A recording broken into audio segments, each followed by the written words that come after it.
Hello, lovely pixel perfect people.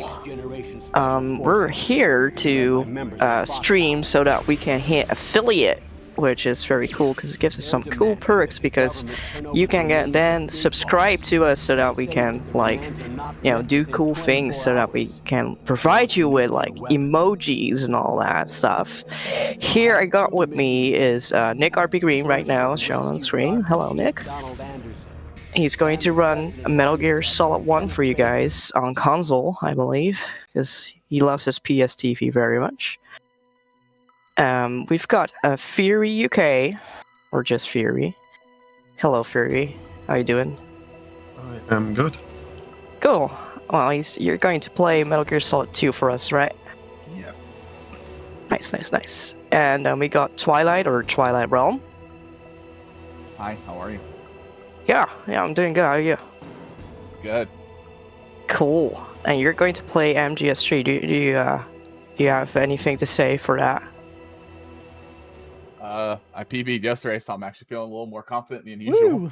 Woo! Let's go! Alright, guys. Sounds real good. And commentating with us is Plywood. Hello, Plywood. Hi, I'm going to be playing Metal Gear commentary today for all of you. I have about a 3.5 hour estimate. I'm hoping to get a personal best if possible, but I'm here to just have some fun. It's a good game. Right, well, at least it's not Metal Gear the movie. So yeah, this is our setup for today. This is going to be the Metal Gear Solid Trilogy. We're going to play Metal Gear Solid 1, 2, and 3. And yeah, Nick, are you ready? I'm ready.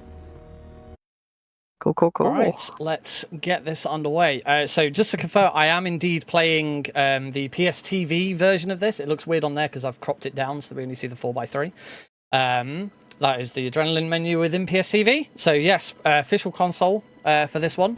Because we wanted to try and showcase what this would look like on the Metal Gear Master Collection that's coming out in, it's like just over 2 weeks, I think. We finally get the Metal Gear Solid Master Collection to come into PC and all of your favorite consoles. So yeah, hopefully, if you were going to do a Metal Gear Solid Trilogy speedrun on that, today we're going to show you what that might look like. So we are going to get started. I'm going to go to... oh, hang on. I'm going to quickly go to options because I've just realized I haven't set this up. I need to be on English. Vibration off. Don't forget to start the timer, I won't forget Nick. to start the timer. And we're going to play on the very easy difficulty because that's the fastest version. We want to get through this fast. So we will get started in 3, 2, 1, go! Let the Trilogy speedrun commence! Righty-ho. First, really important question. Are you on alternate round or not? I've held L2 and R2, so I shouldn't be on alternate round. If I am... Very good. Oh, well, I am not on alternate round. The first guard is in the position that I want him to be in. Incredible. So, welcome everyone to Metal Gear Solid 1. This is obviously the first Metal Gear game ever made. It all started in 1990, definitely didn't start in the 80s. And we're going to start with the MP5 because this is very easy. Otherwise, it's the same as the easy difficulty. Aside from the fact that there's no score screen at the end of the game. The MP5 is an infinite ammo, silenced machine gun. It is pretty good.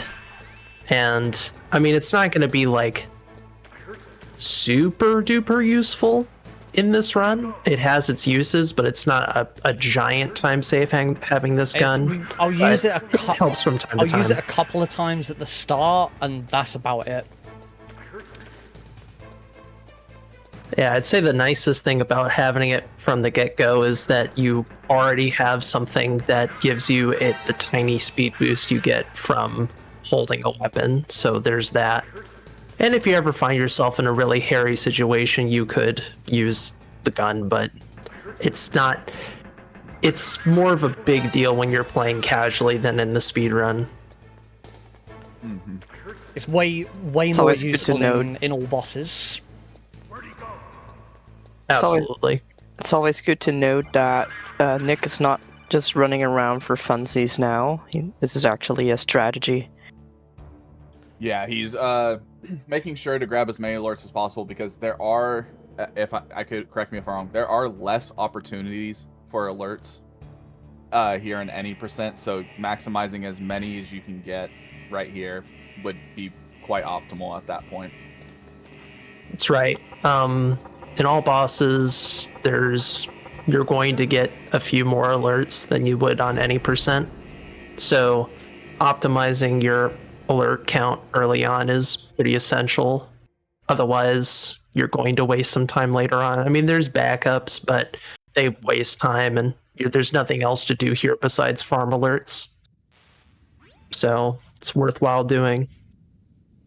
Gives us something to do. It's one of the nice things that have happened over time with both this game and the remake on the GameCube is that there's actually stuff to do in the docks.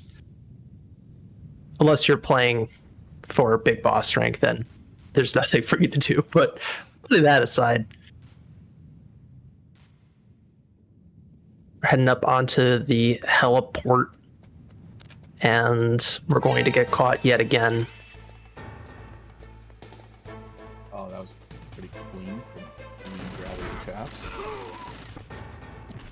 One of the more awkward things to do in this game, of which there are many because this is an older game, is trying to hold up the gun while moving. To do that without stopping, it takes a very specific timing in Snake's run cycle to avoid him like stopping and then aiming and then moving. So that's another very little thing when you're running around with a gun in this game, is trying to optimize that and holding square and X at the same time to accomplish that. But don't do X then square, because then you'll go prone and you'll look very dumb. Following the mice through the vents. Yeah, pretty simple strategy right here, going through the vents and everything like that. Oh, you're gonna go with the chaff strat. I like that. There are mice in Alaska. Okay, I thought you were gonna go. You're right. Actually, I should just use the MP5. But I was like, ooh, you being like, I don't need no gun. Like, I thought that was the point of doing this there we go. category. Oh, fast elevator! Let's go. There you go. All right, so here, coming up to this next portion, this is gonna be the first big reason why why, in my opinion, I love any percent. You know, you're just casually walking down here and you want to, let's go see the... Oh, wait, we're not going to go see the Dark Chief. Wait, what are we doing? Wait for it. And no Dark Chief. It's a little awkward. So what we're doing is we're following out of bounds to the torture room. And as we are setting that up, instead of going through pretty much all the way to Sniper 1, we're now here. So the game thinks you've pretty much up to this point have beat Sniper 1. Yeah, the one catch to that is we still only have the equipment we have at the beginning of the game, which means we literally don't have an ID card. But thankfully, the game bestows upon us the ID card we need in a little bit. But if you decided to try to leave the cell early, you're going to be stuck because you need Otacon to bring you the ID card. So we still have to hang out here for a while.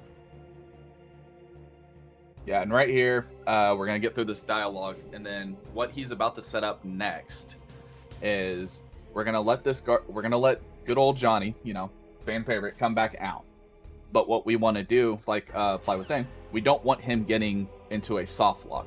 So we're going to slowly wait for him to go, and as soon as Johnny is alerted to try to find us, because we are currently under the bed, we will pop out. By doing that, that's actually going to skip a good amount of dialogue, and it will actually skip a phase to where Johnny's usually sneezing and, catching his usual cold.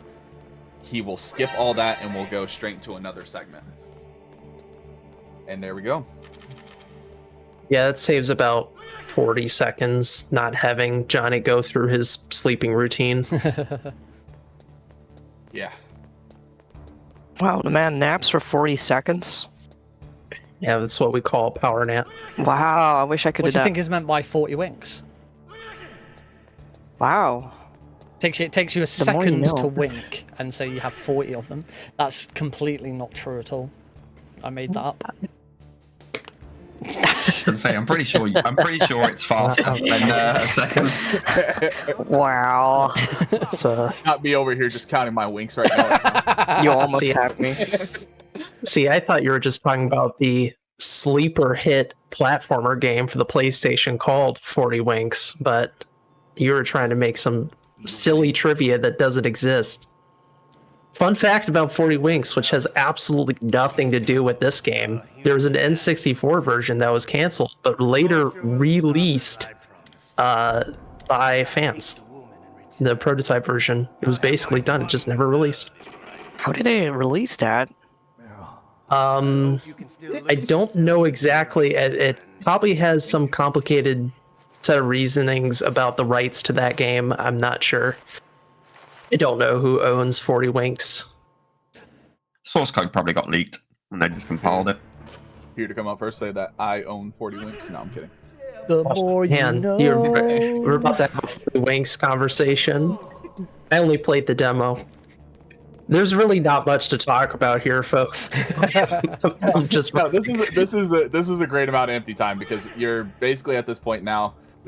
We've basically chose not to save Meryl, which obviously saves a lot more time, and we are pretty much just waiting for the phase where we're waiting for Otacon now, and we're about to get the key. So it's gonna be good. Anyone play Superman 64? We need more conversation. I was going to say, you skip Meryl. Joe won't be happy. Sorry, Joe. Joe won't be happy. Get a big sorry, Joe, in chat, please. Joe over. Wait, someone said we should show the showcase. We should showcase the MGS1 Dreamcast port. Dreamcast port. Actually, That was a thing. I think they probably. I actually mean do have Gleam. a copy of that. I'm assuming they mean the Yeah, it's Gleam not a- version. Well, they put port in quotation marks, Okay, which is yeah. a fair thing to say. I Yeah. was like, huh? Yeah, it's not a Dreamcast version of MGS1. It's that there was a PlayStation emulator made available on the Dreamcast called Gleam, but I think you had to buy different discs for it.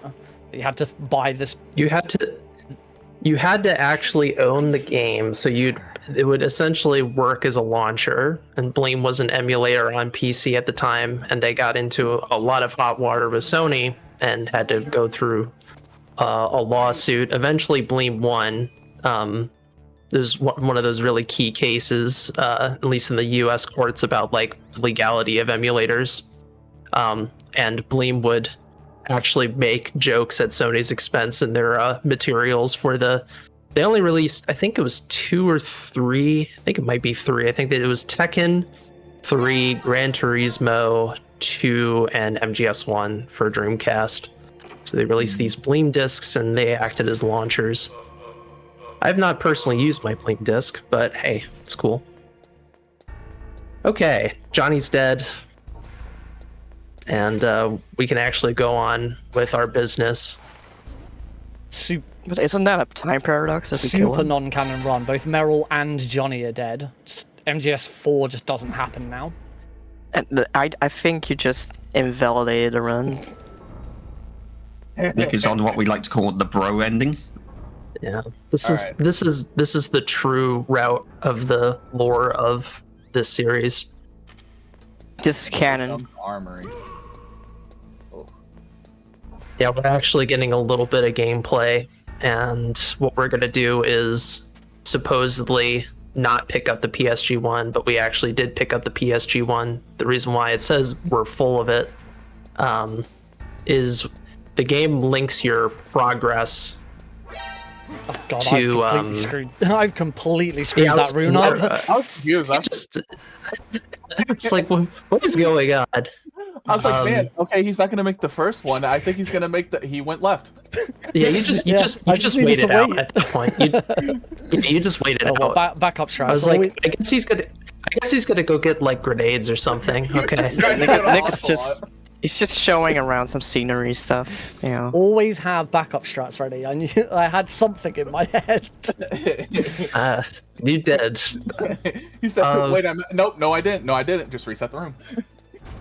But yeah, the game links your progress of your boss fights to when you're going to be able to use certain weapons. So because we haven't defeated Mantis yet, supposedly, quote unquote, beat Mantis yet, we can't use the rifle. But once we get into Mantis's room, we will be able to use the rifle. And like I said, it's the game's now officially, since we've done the bit glitch to get into a torture room, it is now in a glitch state. So every boss up until about until about the end of Psycho Manus, it's just gonna give us health bars and keep giving us health bars. Yep. But it's gonna proceed like some of the parts are gonna proceed like we've never been here. So like, for example, this is happening. Like we just beat Tanker even though we didn't. So Yep, and you still get this codec the first time you enter this room, where you get the call about you can't use weapons in here. Of course, on the PC version, you can use weapons in here if you use magical hotkeys, but never mind that. So there's our backup grenades. And Nick is going to just stalk this dude and then throw him over the rail and get another perfect elevator. Okay. Oh, the elevators Nice. are blessing you. I'm being really lucky with some of these. So yeah, we're gonna immediately enter this room, Bookcase and then boss. we'll see a bookcase, and we got our health. Hardest boss in the game. Learning. Education is hard. I still struggle with it to this day. Oh. I just think to myself, why didn't I go through the door? You know, the path to knowledge and wisdom is through ignorance, so remember that. Now we are gonna go over the rock, which is a very slight time save doing that.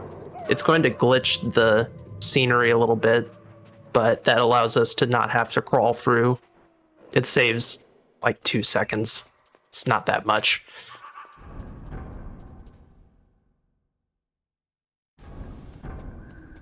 Now, the game is going to basically come back to where we should be, where it assumes we're going to be, sort of back to normal, but not really, because we never defeated Wolf 1, and that does affect things. Because we never beat Wolf 1, we shouldn't really be able to progress past this point, since we'll not be able to pick up the Stinger missile and use it against the fight, against the helicopter, but that doesn't matter. You'll see in a bit.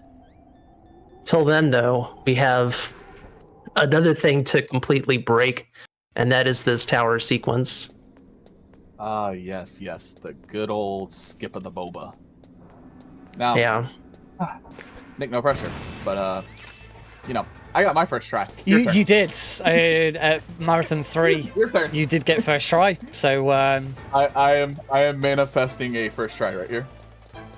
You know you need to restart if you don't get it. that's it. Yeah, whole relay restarts if I don't get this. Okay.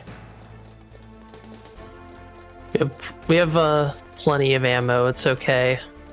So Nick's going to line up against the corner of the frozen door and then look at a very specific spot on the wall, and then took a grenade to damage Snake.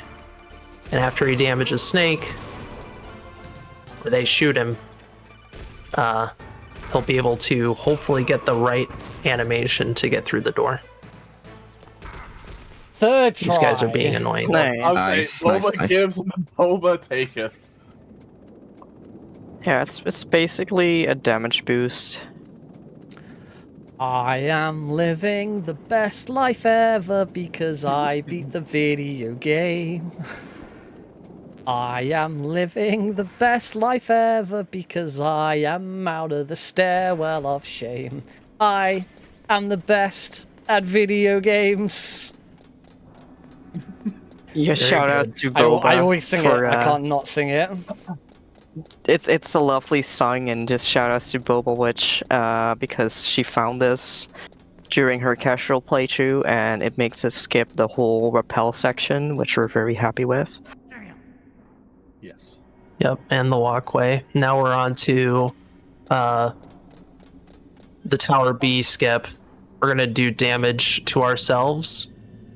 In this case, with the C4, lie down prone, start matching buttons in FPV after a little bit of time, and then switch to the singer. And hopefully, what will happen is we will be able to make one weapon act like another, and that is going to be important for us to skip this sequence.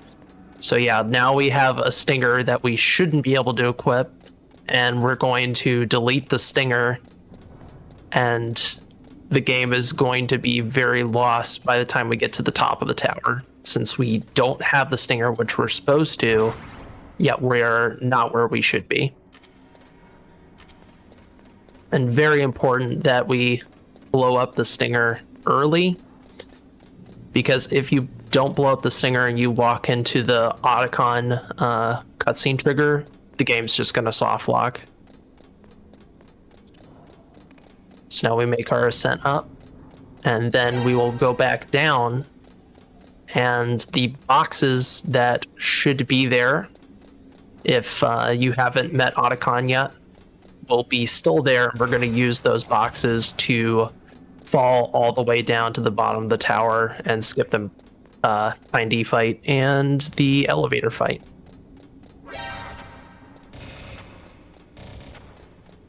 There was still one more set of cameras. It's all good. You got food. So yeah, we now go up to here, but then come straight back down. We're just resetting the room. If I were to actually go into the Hind D fight now, this would soft lock the game, and the game would be over. I don't think you'd soft lock. You just have to die to the Hind. Oh yeah, and actually that's true. You're just wasting a lot of time if you accidentally do that. Though I've never done that, but I would assume that the boxes would still be there at the bottom. I'm not sure though. Yeah, I don't know either. Shout out to 1998 games development with so the logic hasn't actually fully broken and the game still does work. Yeah, we're just screwing with the story flags because we technically have not met Otacon yet, which means the boxes should be blocking us from going up to the Hind. Got a question from chat. On the way down, are you gonna blow up the cameras? No, I'm using the chaff grenades rather than blowing up the cameras with the grenades because I need to save those grenades for the fight against Falcon Raven. Yeah, so like you were saying with the grenades, you need eight nades to take care of. And that's assuming you throw them all perfectly. Yeah, that's assuming. But I would also say blowing up the cameras is definitely more of a as you step up in difficulty, because I see it used more in like hard and EE. It's just because you'll have more access to those, and chaffs are very, very needed in this. Hey, there we go. Oof. Ooh, I thought That was scary. Oh, Yeah, it was very close. He almost if you're not careful, you can go over to the opposite side of the boxes, and then you are forced to take a death.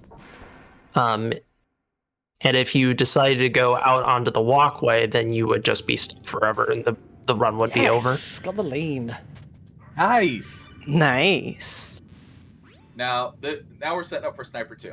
The same glitch that you saw us coming back up the stairs in the stairwell and comms tower, you're gonna actually see that again here shortly.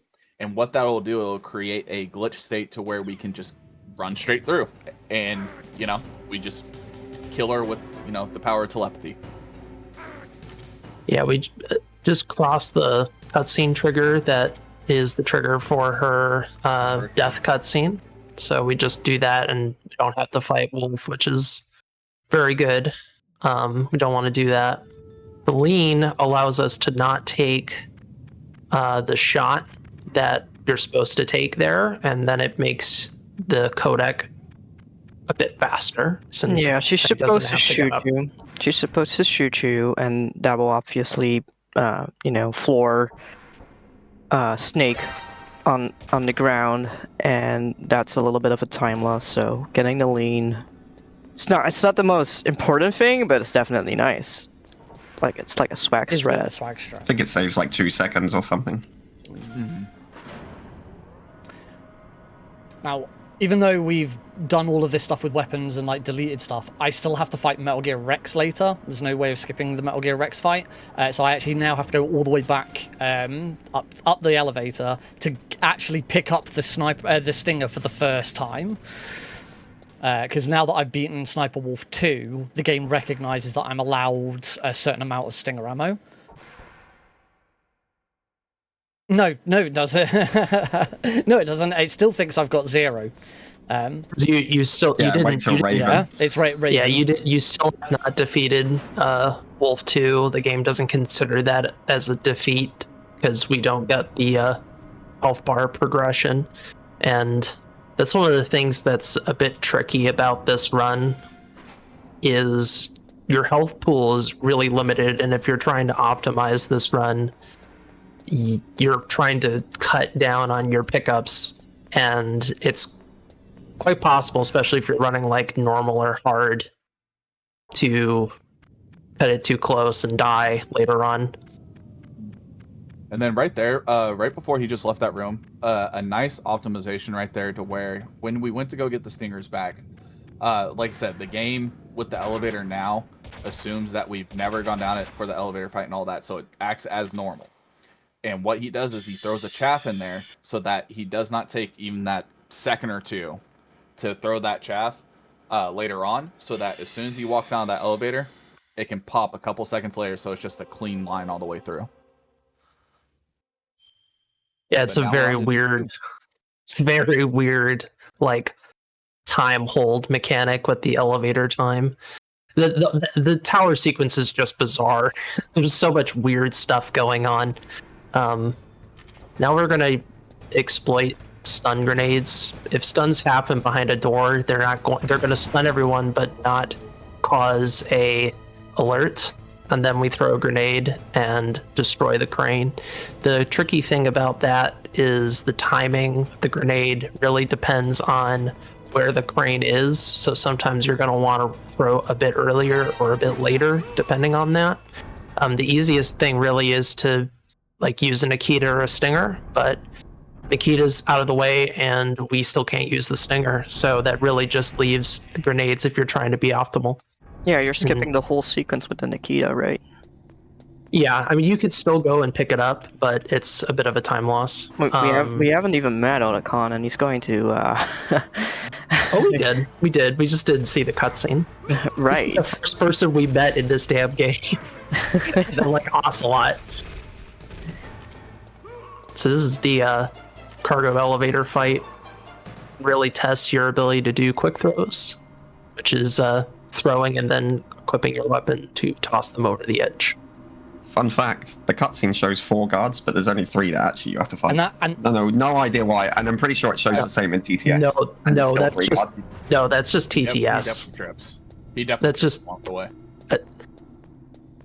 Pretty sure that's just Twin Snakes. I don't think that is in the original game. I'm gonna watch that cutscene back now. But I'd have to watch the cutscene again. Well, we've got time. I can fact check theory right now. Fact check me. Wow. Fact check the theory. Fun On theory. yourself. Also, another fun fact: if you look at the cross on the floor, one side is not the same. They're not symmetrical on the horizontal That line. is true. One side is smaller than the other one, and it's off-putting. It's fixed in Twin Snakes, but now that I've mentioned it, you'll never be able to unsee it. What an incredible fun fact. Yeah. Symmetry. Just the big stars. Fun facts from plywood. Yeah. So we're going to actually fight a boss for once, Yes. but it's really not that interesting because we're just going to just do a damage race against Vulcan Raven with rations and grenades. All right, I'm watching the cutscene right now. Watch it. Fact check me. Play I'm this fact safe. checking. There he is. One guy, 2, 3. Yeah. They do like what's a little bit confusing is they like repeat a shot of the guy jumping, which is weird, but there is just 3 there around him. So it kind of looks like there's 4 if you are just like counting the shots, but it's just a repeat shot.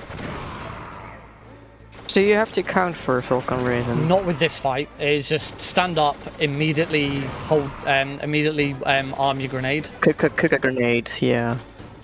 You can like go a little bit too fast, but essentially like you get up and do it pretty quickly. Like if you're going too fast, there's a chance you'll drop it too early, but it's not that hard. You just wait like a beat and pop it.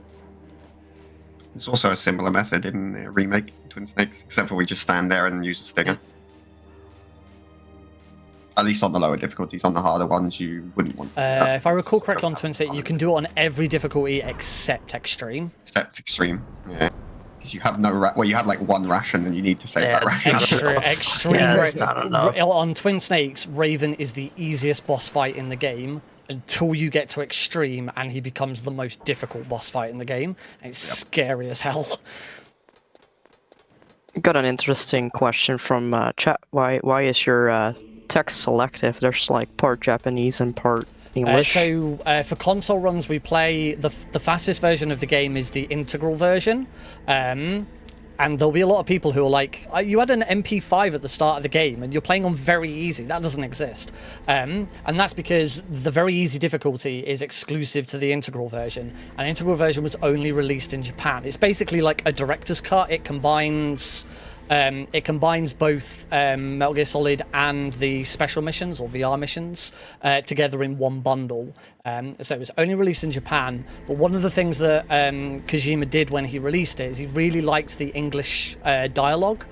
So the game is written in Japanese, so a lot of the text that you'll see, like when I swapped discs, it showed Japanese text. So a lot of the instructional text is in Japanese. There is a setting to switch the dialogue subtitles, as you can see here, from Japanese to English, and it's slightly faster if you play in English.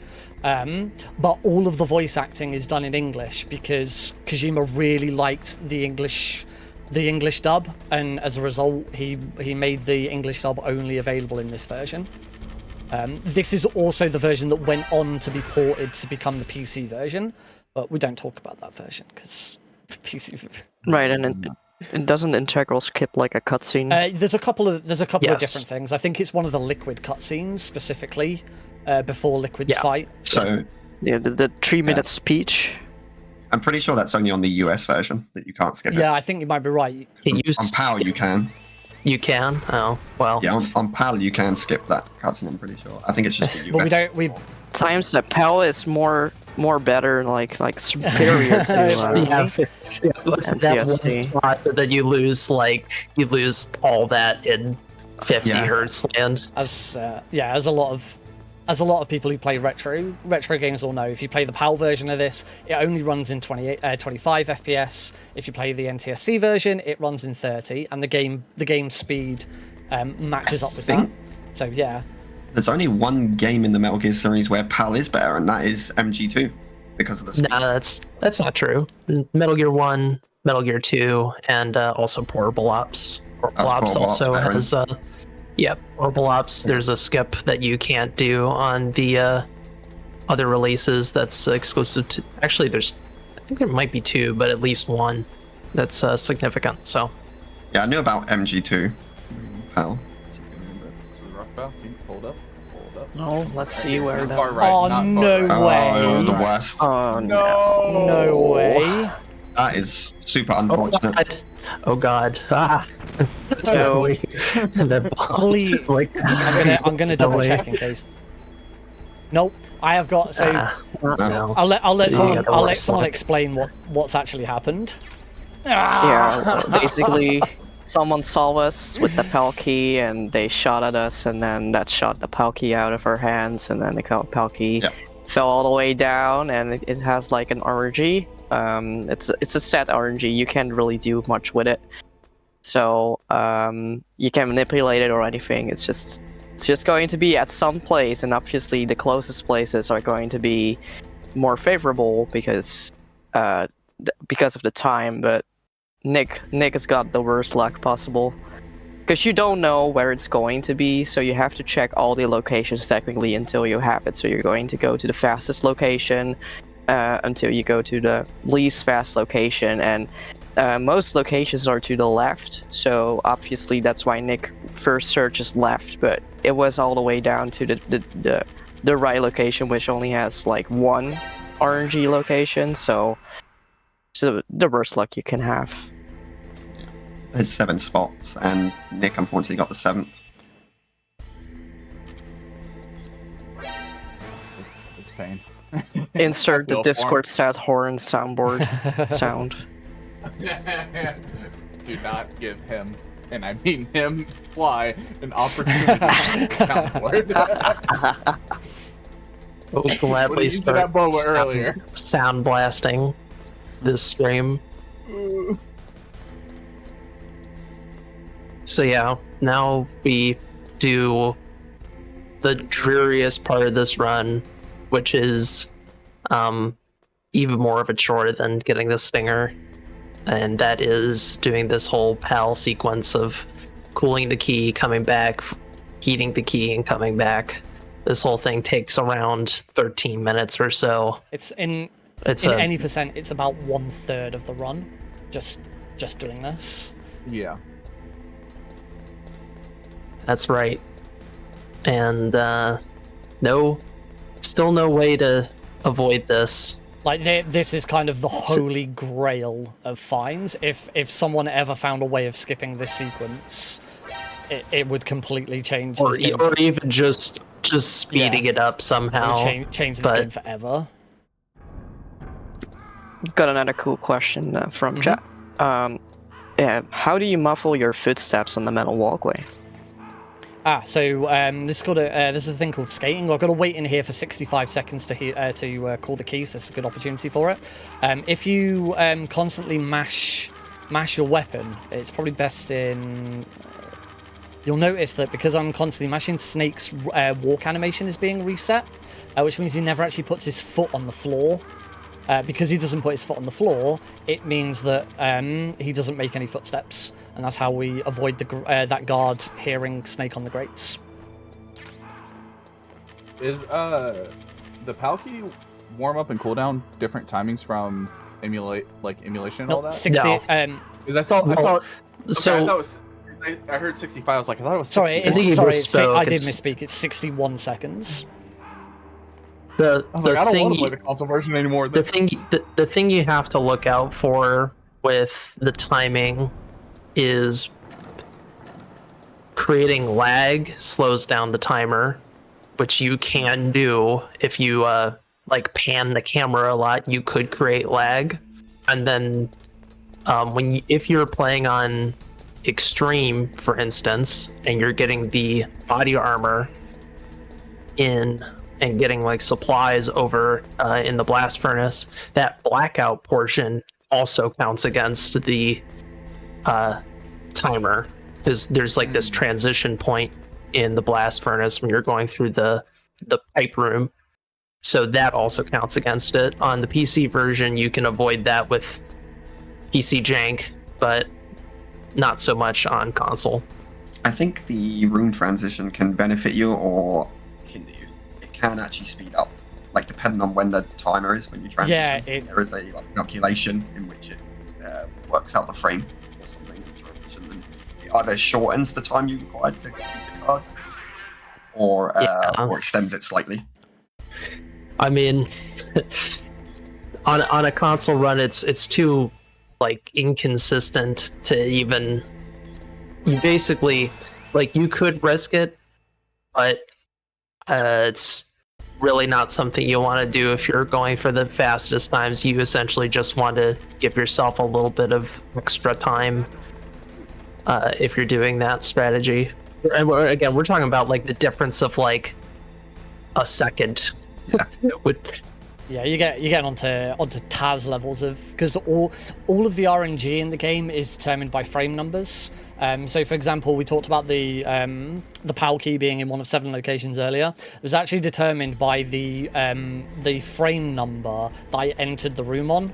So when I go on this ladder, so whatever the frame number of the game is when I enter now is what determines where that PAL key is. But running at 30 frames per second, a human being would not be able to manipulate that. A Taz should be able to, but there's a lot of calculations that you would need to work it all out. But there has been a Taz of MGS1, if I recall correctly. Multiple Tazes. It has not been dated since the game has changed quite a bit. So technically the task can be faster, but to actually put in the work to optimize it to the level of the previous tasks, that's the challenge. It's not that big of a deal to beat the task. Big deal is matching all the other aspects of the task, which is perfectly matching through the codecs and very precise angled lines with the analog stick. Doing the vents perfectly is really hard. Like, we don't really think about that as humans because no one wants to think about optimizing the vents. It's terrible. Like, oh yeah, I've made this very perfect adjustment and angle. Ugh, like, no thank you. I just want to get through the vent, please. Let me get to the fun part.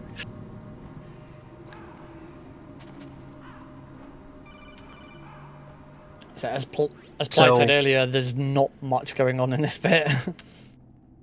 No, we're just listening to dialogue. So our Twilight and Fury also doing very easy. Yes. Yes. Yeah.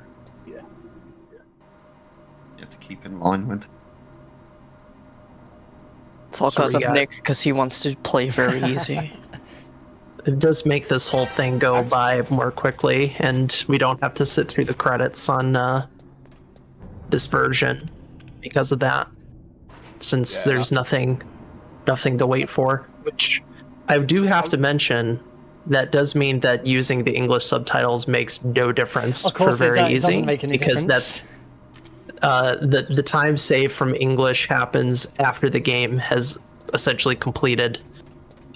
During the nuclear statistics, the Japanese subtitles take longer to explain the English text. And I think the VE is because of me, because I don't know on MGS3 I know easy, but I only know 2. If I was able to ramp up that difficulty, I definitely would have been a part. on all 3 games. But I like RTA. On all 3 games, very easy is the fastest version, and that's what we wanted to showcase today. We wanted to show you what the fastest version of these 3 games back to back would look like. Yeah, I was only joking. There's no like skill raise here going on. No. It's nothing like that. Very easy. No. Very easy is a very fun category for everyone to play, I would say, because the game is a little bit more forgiving, and at the same time, is very easy. Can sometimes have some cool little tricks that you cannot do on higher difficulties. With MGS1, it doesn't easy and very easy doesn't make a lot of difference on console. On PC, the 2 runs are massively different. Because there's extra tools that we're allowed to use on very easy. I'd say very easy is a lot more complicated on PC. And if you want to learn Metal Gear Solid 1 on PC, you should definitely learn easy and not very easy first. Oh, you don't want to crash your PC once in a while per run? Yeah, personally, I've never wanted to learn very easy on PC for MGS1. That's why I just went straight to easy, because I could not be bothered to deal with the alt-tabbing tricks and all the other stuff that PC has to abuse. Indeed.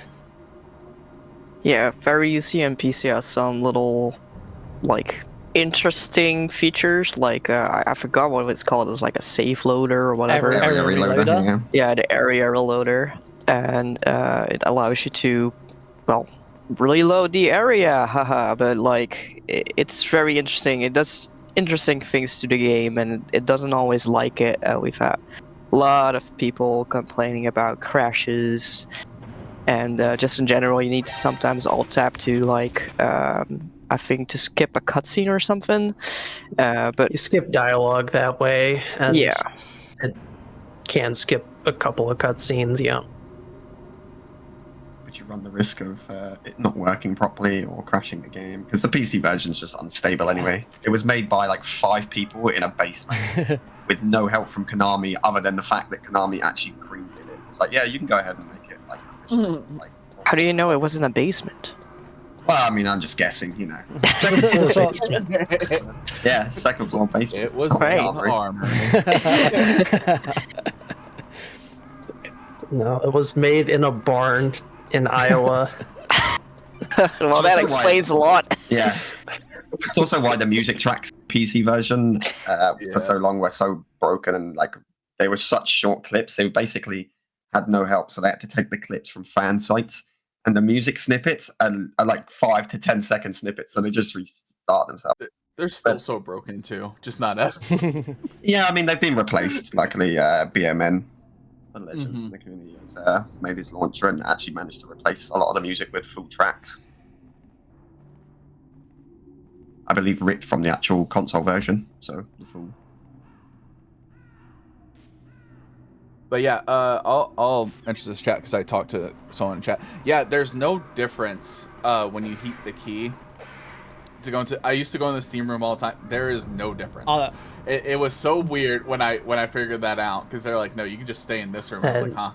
I think a lot of I definitely did that when I was playing the game casually. You just assume like, well, this is look. There's like wavy visual effects. This is clearly the warmest area, and it doesn't matter. You just go into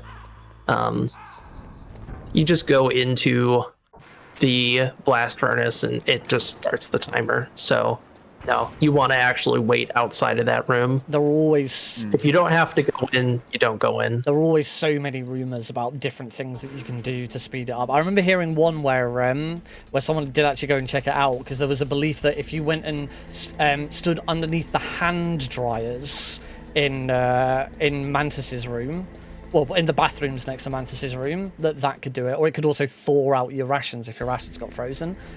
And that's not true. That doesn't happen. It's just one of those. There's so many urban legends around MGS1. I mean, if you want to heat up this PAL key quick, let me tell you something. There's in that room, in the main room where you walk into, there's this lava pit. Just run in there. I would just put it between your armpits, and that should do the trick. That's really how we should skip this sequence.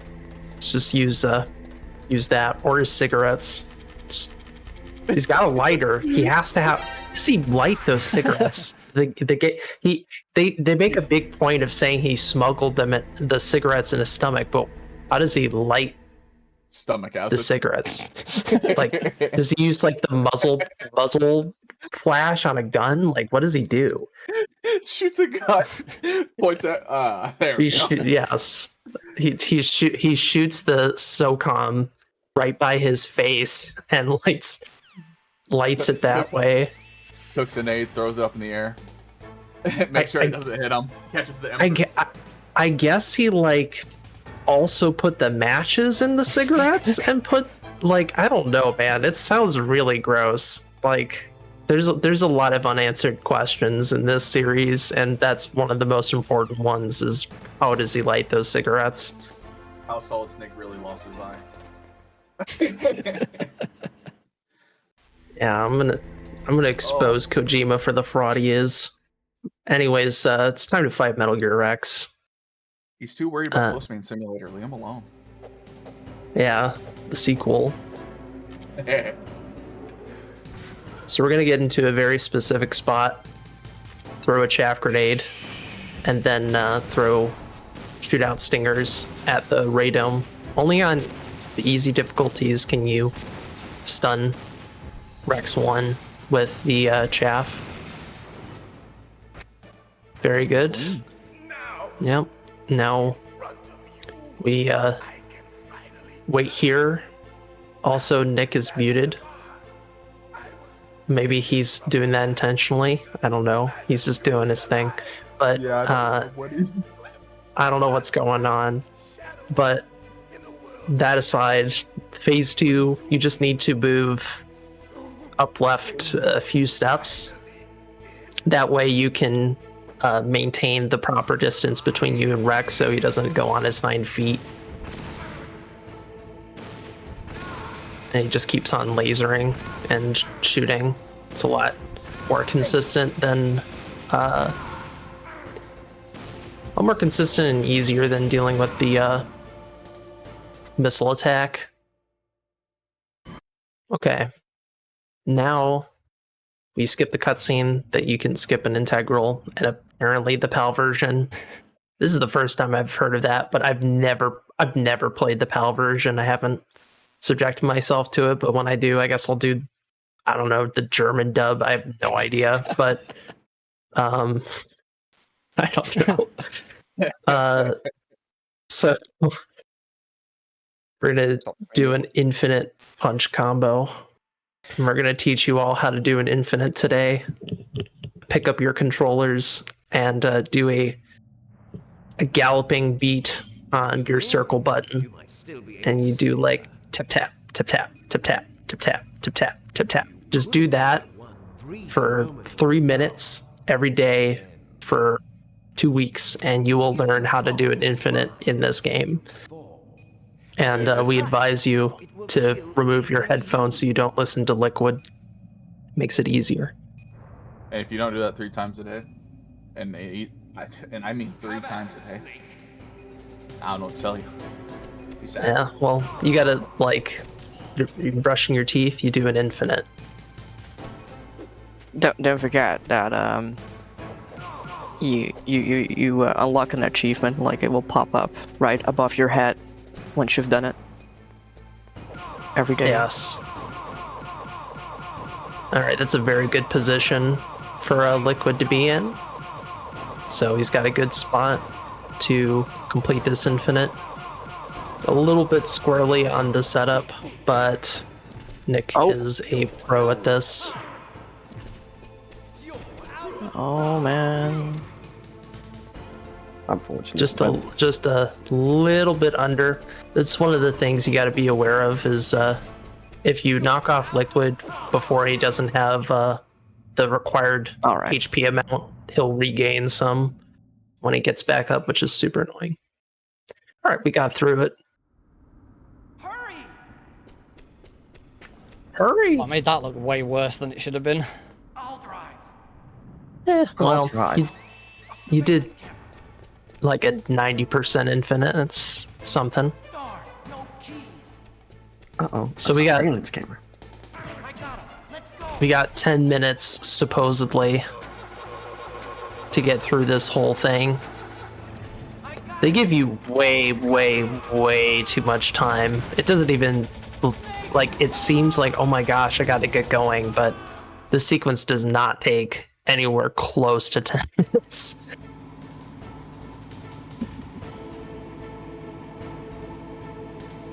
Actually, if I remember correctly, I don't think the timer matters. I think if it gets to 0, nothing happens.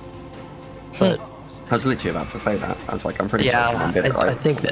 I think I've tried that and nothing happens. It just hits 0 and game doesn't expect you to hit 0. It's completely arbitrary, like just trying to stress you out more than anything. Just like warning, but there's nothing to warn you about. So if you have 2 controllers here, you want to hold down left on the second controller, and that causes the enemies to move in such a way that this part becomes a complete joke. It's a debug left over, but Nick only has the 1 controller. This man won a giant, beautiful sweepstakes for like a cool gaming rig, but he doesn't have 2 controllers. There's even yeah, I a saw controller that, in it. There he has a controller now. I think you could buy a second controller, Nick. I think now is the time to finally take the plunge. I think you can get a few controllers for that setup. So saving that controller for the baby. So Baby's first controller. Yeah. you know, it's gonna just become a chew toy, or like just put it in the mouth. It's not good. Legitimately, do you already have baby's first controller? There's a Fisher Price cuddly controller, which is used for like tummy time, so where they lean on it. And yeah, we bought that. So he's already got his first controller, and that is time for me. Nice. Very good. That's that. Jeez. So hopefully, if this all goes correctly, we should. I'm gonna switch right be able over switch to right over Fury. to Theory. To moi.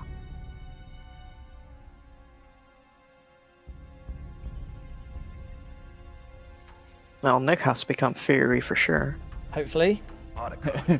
Bum bum bum. Are you okay? Oh no, we just need to switch the feed. I have. It's not doing it. Move. It's no use. I can't move. What happened to Liquid? Do you have your own feed on? I don't know, but I hope he's dead.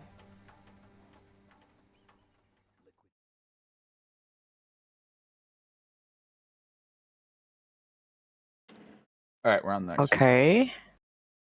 It Now, won't- now we just gotta it play. won't yeah. Nice. Press play on this speed run. No, you just have to refresh it, and you have to correct embed. Oh, something's happening. It's Hang on. happening. We're buffering. We're holding on. Oh, Oh, we have a Oh. warning symbol. hang on. Hang Oh, on. It's no. alright. It's alright. I think I know what it. It's I liquid. think I know what it is. It's liquid. This was It's because we killed Johnny. This was the difficulty Right. of me running and being the only one who can control the stream. It's okay. It's okay. We'll cut this part out of the speedrun. This is really ruining the flow, man, Quite something, yes. on this relay. Oh yeah, because I have them on the other feed, but not the main feed. No, not on that one. Also, yeah, GG's Thank Nick. you. Good job, Chad. I completely forgot to like, We're nice so job. we're so like, focused go. on switching.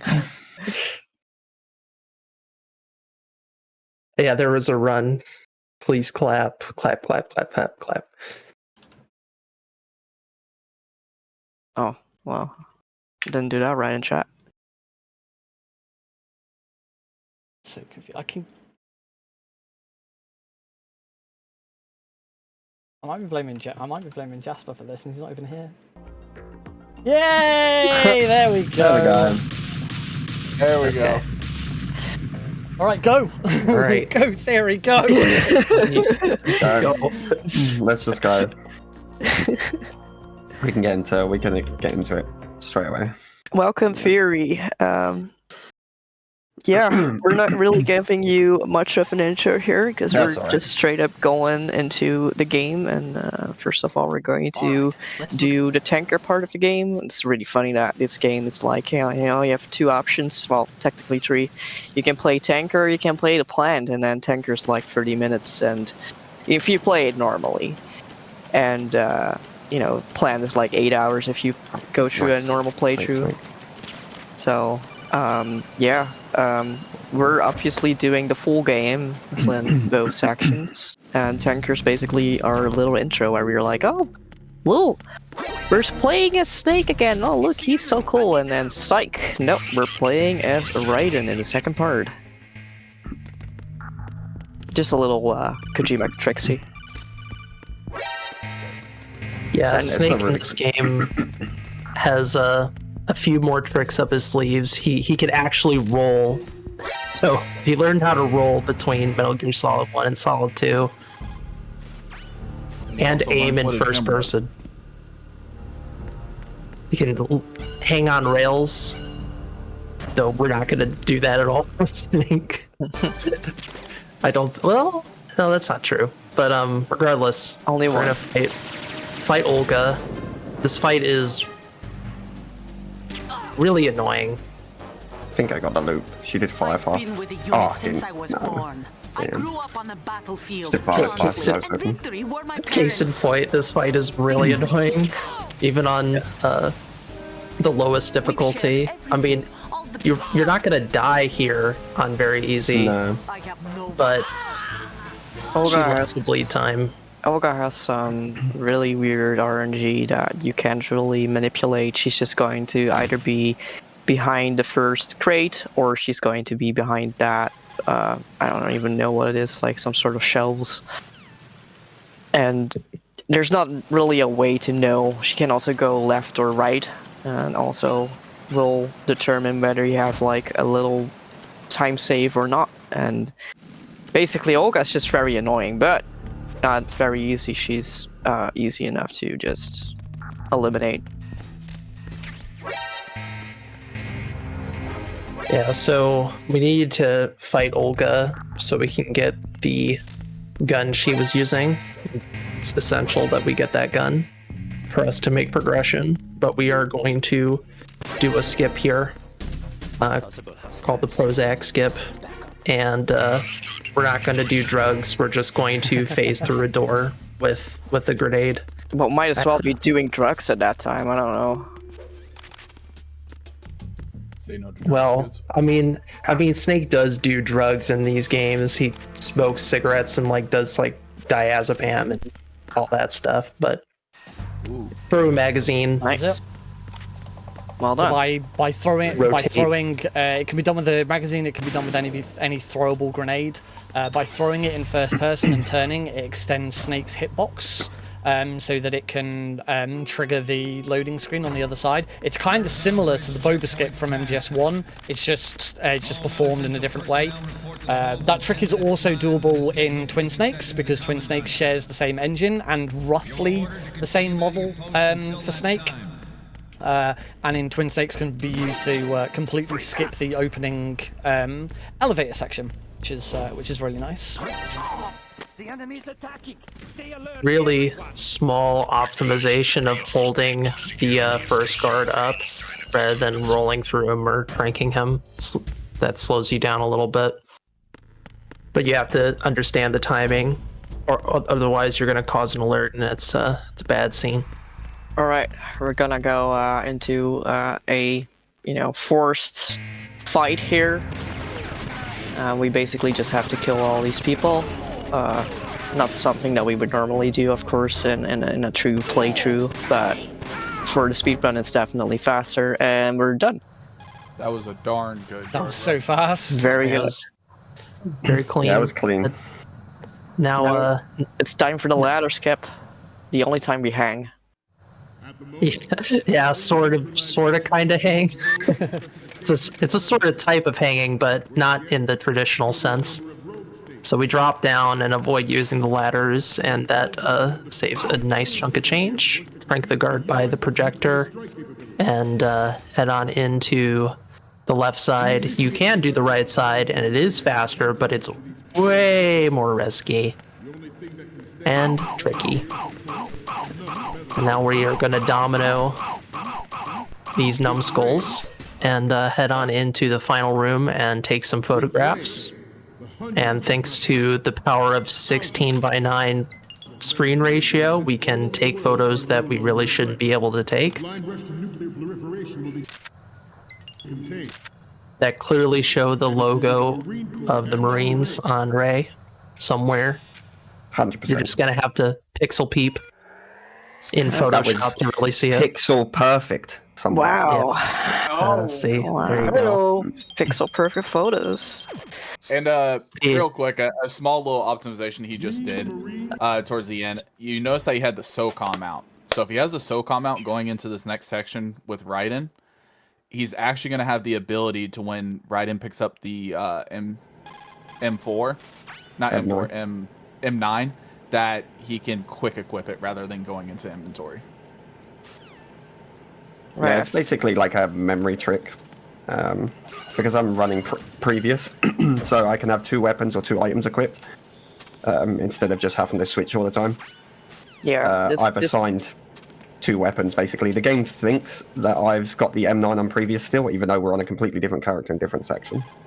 Yeah, this game introduces a new way of equipping and unequipping your weapons. So instead of just being able to equip and unequip with one button, you can choose whether you want it to be, you know, like just like an MGS1 where you just unequip or equip things, or you can set it to previous, which makes the game think like, oh, okay, you tapped the button, you want to go back to your last, like the weapon you used before you started using this one, and it can obviously save us a lot of time because then you don't have to go through the menu to scroll to your last weapon that you wanted to use.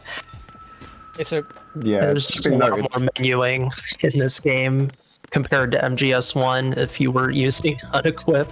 You'll see it here, so like, there you go. I just tap the trigger and the M9 is on instead of having the menu, which at this section, it wouldn't matter anyway because it's on a rail. We actually have to wait anyway, so opening a menu doesn't do anything other than stop you from moving, but it's a really...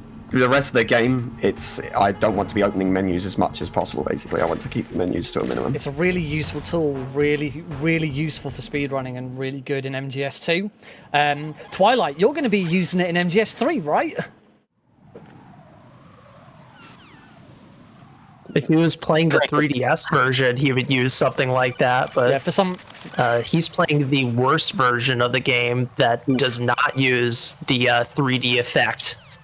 Clearly the superior version, the true remake, the 3DS version. Yeah, for some reason, they then decided to remove the function from MGS3. It's really annoying because it'd be really useful for MGS3. Yeah, there's a lot more. There's a lot of menus in MGS3. So for those people that are, I would say, slightly new to this type of run, one big difference that you will see in regards to MGS1 is that there's like a little piece of text added to the game that's not from the game itself. It says literally spam in the bottom right. It's something that Fury uses that's created by a community member called BMN that just allows him to basically use turbo on his controller. So it's programmatically induced, like, you know that sometimes controllers have that turbo button and then you just have to press it and then you can turbo a certain button. Well, here it's just true software. So you address a button on your controller to be the turbo button and then you can use it. And we allow it in MGS2 because there are a few sections and there's so many codecs that you have to mesh through technically. I mean, you can fast forward through it, which is nice of the game, but there are still things like, you know, a typical torture section where you have to button mesh, and it's just more friendly for our runners to allow turbo, so to not destroy their hands. A lot of us are just getting old, and we don't want to bust up our wrists and things like that. Yeah, not so much in VE, because VE's torture sequence, you can literally press the triangle button or Y button if you're on Xbox controller 7 times, and it will leave you with 1 HP. But on Extreme and European Extreme and stuff like that, yeah, it's 7 button presses, and it leaves you with 1 HP, which you'll then get a refill going into the Solidus fight. He's a very easy expert. He's done the math. So right now we're doing the bomb disposal sequence. Someone else might want to quickly explain what it's about. There's 2 different routes for the bomb disposal sequence. There's clockwise and anti-clockwise. Shell 1, which we're currently in, it's in a hexagon. So as you can probably tell here, Theory's doing anti-clockwise.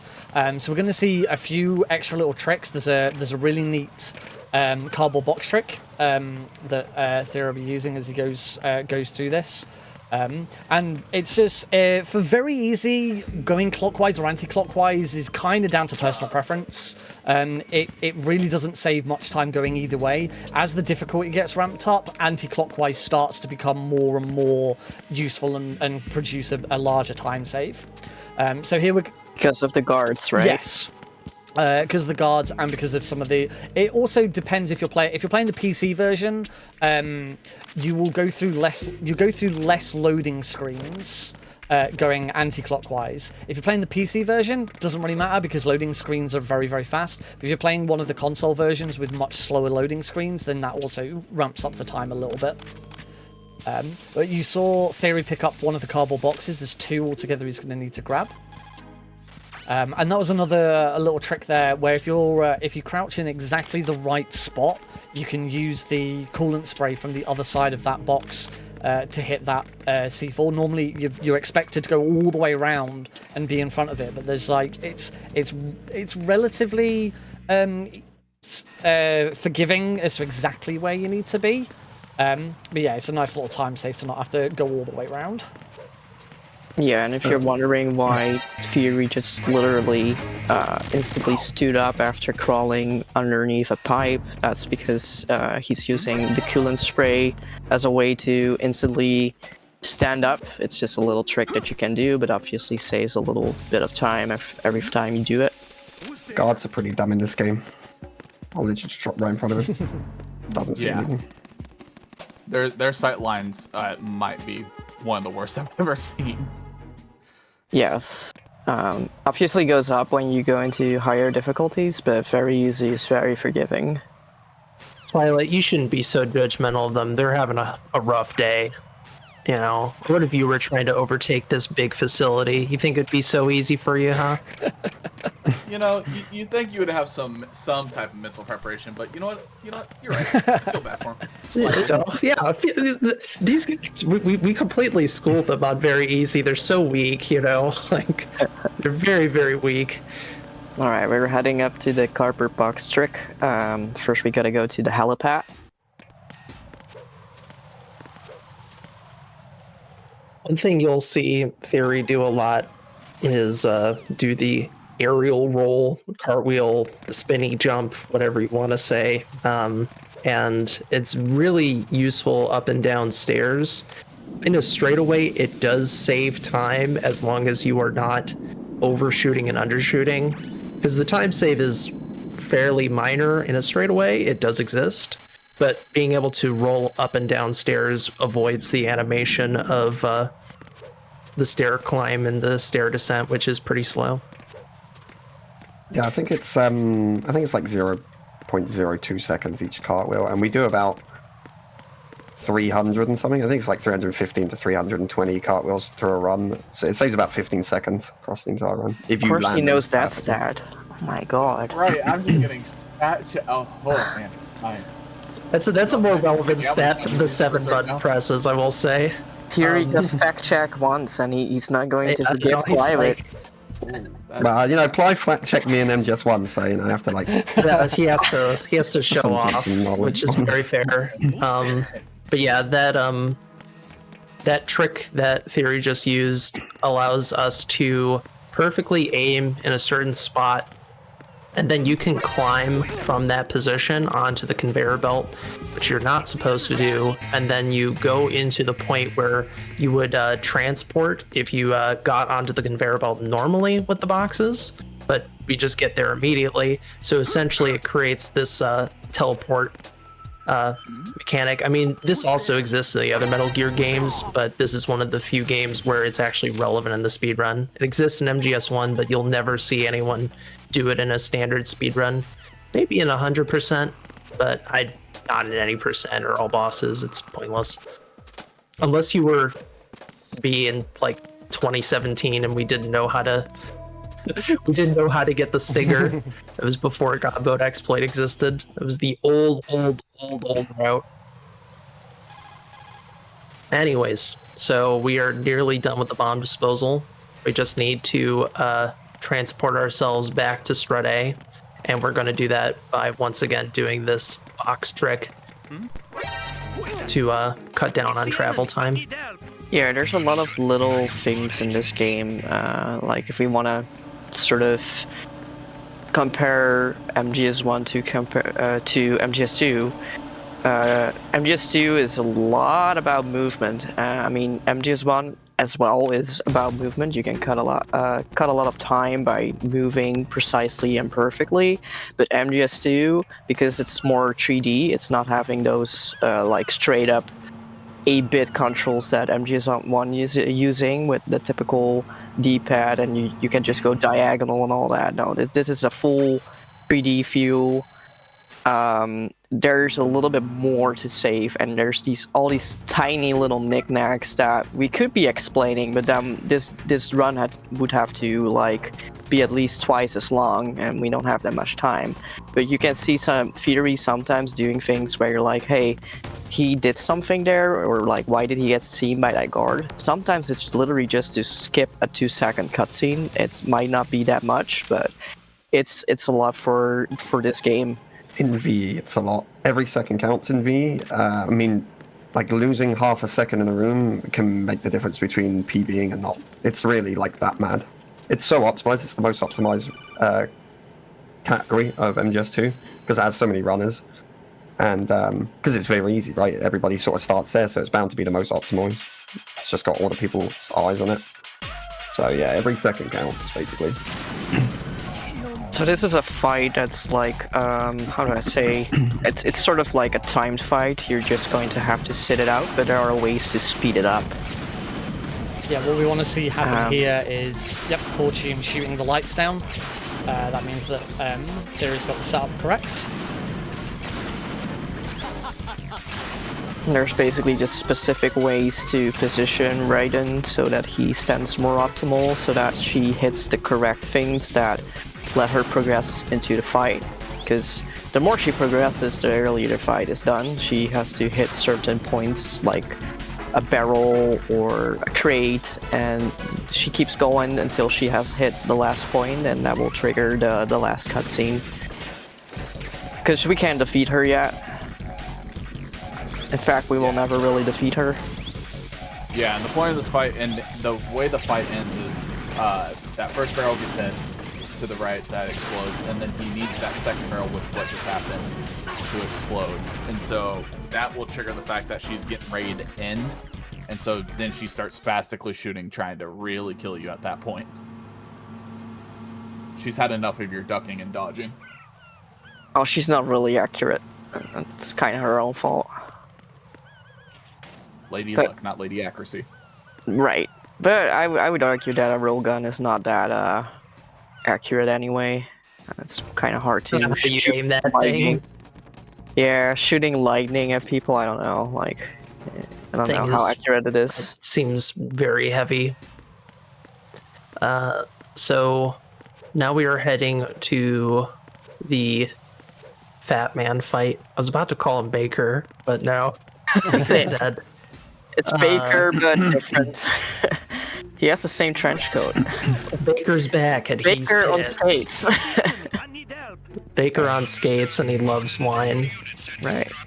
So yeah, this is a different kind of skater. And MGS1, we skate ourselves, and this is actually a person on skates, and he's the one that's been placing all the bombs, and he's planned to just sort of bomb the whole thing because he likes it and he's just having fun and he wants you to stop him. So now we're going to go ahead and try to stop him.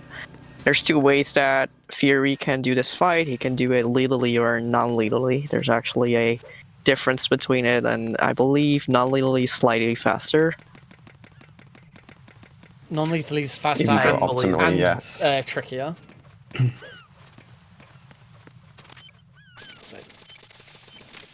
We're almost done with C4s. Hopefully, if this fight goes well. I'm actually going to use the plywood method though. And do a thing play. Use lots of because it's pretty consistent. Let's go. And he went the right way. Yeah. Very good. That's basically what you want to see for a lethal Fat Man in terms of consistency. And we just gotta get him out of the way for the last bomb. That was a bit messed up Screwing up menus there. the menu a little bit there, but it's okay. Yeah, it's fine. You got time. It's not Plenty of massive time loss. for that one. Lead.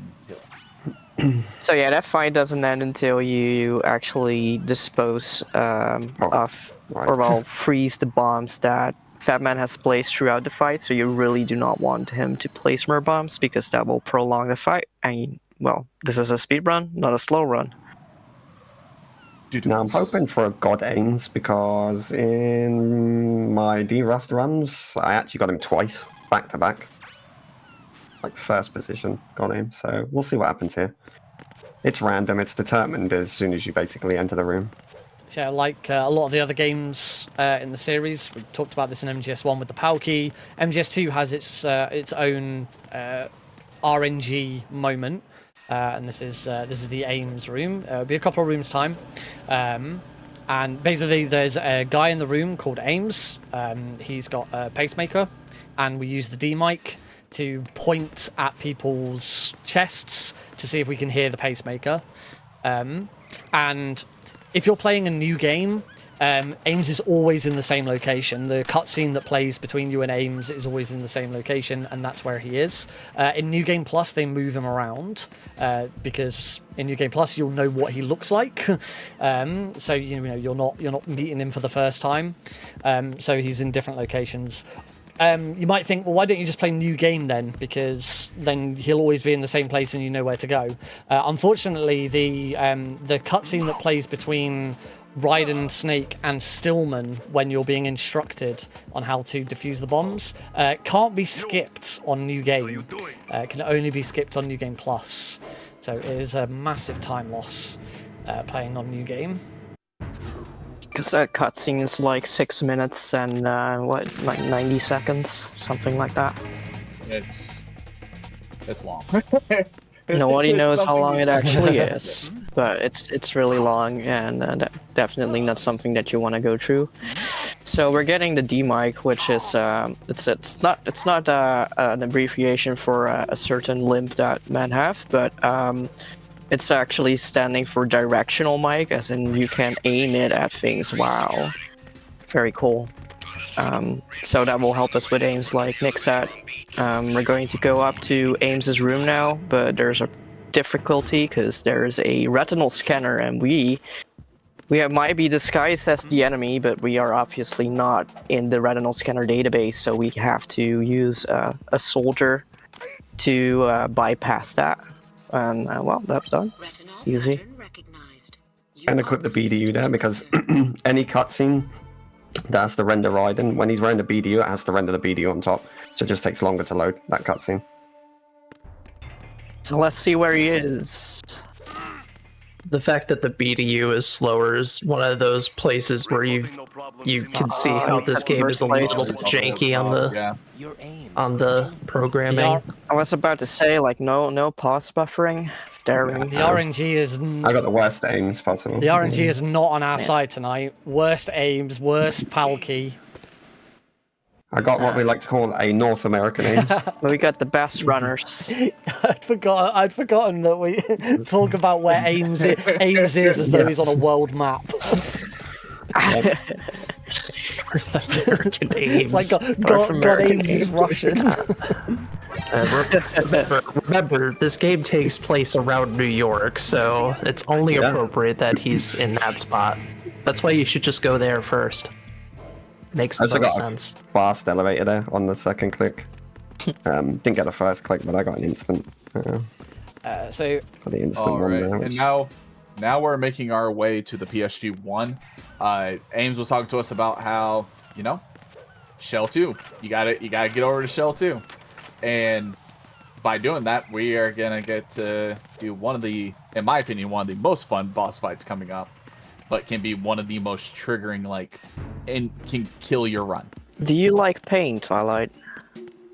The most fun boss run. What do you mean? Do you like pain? Hey. All 3 later, so the pain is what I'm all about. Yeah, it's a very tricky fight that if you miss your shots that you are, aiming, it can potentially make the fight so much more longer because the cycle, like loading up a new cycle for that Harrier is like 15 seconds, something like that. Like it can take really long. Yeah. So It's like pure time loss to not get this strat. Yeah, are we going? I guess it goes without saying we're going 5-1, aren't we? Yeah. I don't do anything less, so it's just whether I'll actually hit it or get full damage, or might get low damage. Just depends. So, explain to me, guys, why is it a +1 again? Why is it a +1? Okay, so obviously when you start out this fight, you want to get the shots predominantly on that left wing, and then the +1. There's a cutscene.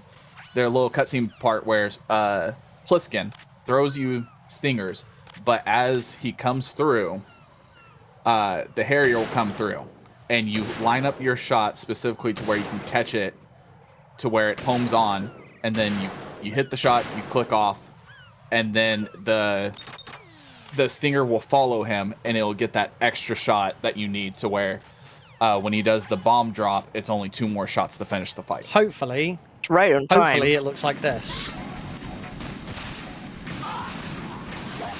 1, 2, 3, 4, Yeah, I'll do it. 5. 5 +1. +1. Come on, let's go. Yes. And He's got it. last little bit. Skips out of that cutscene at just the right moment to fire that shot, and then a follow-up shot, and that is an absolutely And then- spot-on Harrier fight. just Well perfect. done. His Harrier. Yeah, and like we were saying with that +1, when he's starting to do the bomb drop, you want to skip the scene as he is getting ready to drop those bombs. If you skip it earlier or later, he won't have an auto lock on the stinger, so it'll just be you're gonna chase them and pretty much get into the die scene pretty much. I don't know, man. I think the AK would be faster.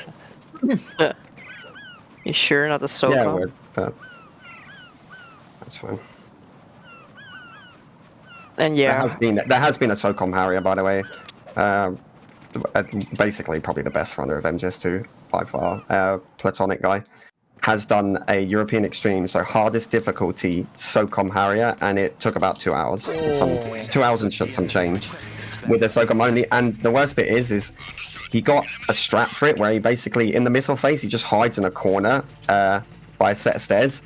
The only problem is he thought he was fully safe there, and then he found out on one of his attempts, which I think he was like an hour and a half in or something, that there's a small chance that one of the missiles can actually hit you, and it's an instant kill on European Extreme. You don't have the health to take a missile shot. And he died like an hour and a half into one of his attempts. oh no. But he has completed one now fully, and I think it's like at 2 hours and 40 minutes or something, and it's basically killing the Harrier with the SOCOM only. So now we're going to go to our most favorite part, Oh, why have I got the scope on? and I'm just saying that Scoping out this damage, huh? first we're going to kill the president, because why not?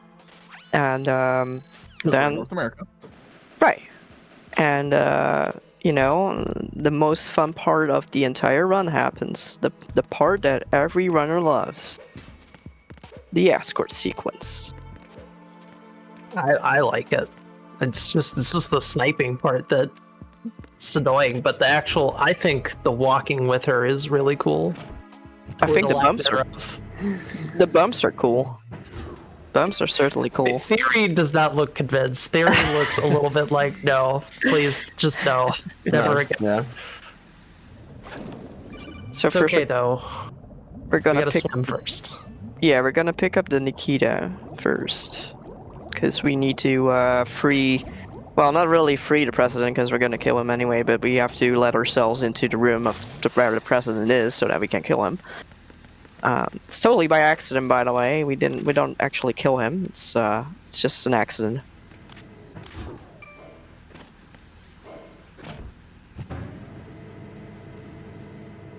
Yeah, you're going to position Raiden in such a way to get a nice little Nikita shot into the vent, and then we will go meet up with the president. He will give us a card and I think an MO disc or something. He gives you something else, I believe. Yeah, a disc with test data, I believe. Oh no. Oh no. Oh no. No. Oh. I released it too early. Sometimes that stuff just happens. The Nikita can be a bit finicky, and you see that. It can be dangerous can, using it a second yeah, time you can unequip it. because the president can easily get in the way. Yeah, the president can actually get hit by the Nikita, and because you're then not having the whole cutscene with him, it's not going to count as a legit kill. It's going to count as a time paradox kill. You have to have this whole talk with him where he basically fondles you. He's doing some sexual harassment here. Yeah, And that's the primary reason why you have a conversation with him, and then yes, and just some Raiden- sexual harassment, and then he admits his mistake and uses Raiden's gun to basically correct it. Well, actually, the cutscene is Ocelot comes in and kills him. Right, But he almost does it. he's dead. Yeah, he almost gets right into Stop. it. R.I.P. R.I.P. Who's Ocelot? POTUS. Yeah, Ocelot. No, we haven't actually seen him. No. There's no Ocelot in this game. the game you see him the most in this trilogy is 3. Yes, Yeah. because we're actually gonna find him in 3. It's the one fight you can't skip. And technically, we're going to find him just before the end of this game. So now we're gonna do the swim glitch. It's one of the most finicky glitches, I would say. It's It's really easy. based on feeling. Yes, but It's easy. sure, but All right, let's getting see it first time, huh? All right, tough guy. Let's see you do this. Look Soon. at- he's using the Let's turbo, go. which is quality. Look at that, beautiful. Look at him. He's See, like look a at him go. dolphin. It is a feel, but for the method that I use, though, because every runner does it differently, basically, for the most part. And for the most part, it is a feel. But I did figure out from my method, this because I use analog stick, which. Oh most right, people this don't. is the Most vamp people- fight, by the way. This is Yeah, the that vamp was fight. the Okay, vamp that was the fight. vamp fight. All right, and that was the vamp fight. There's two types of people that do two types of runners on Swing Glitch. Some people use D-pad, some people use stick. There's very few people that use stick because of the higher chance of mistakes. You can press up by accident, and that will make Raiden rise out of the water and just reset your entire thing.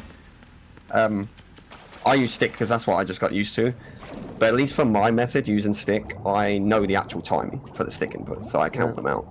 Yeah, and that's kind of just the thing. Everyone has their own way of doing it, and you have to, like, doing it for the first time. And I'm not saying like doing it in the first time, doing it as like the first time you're ever doing this glitch. You have to find that rhythm for yourself.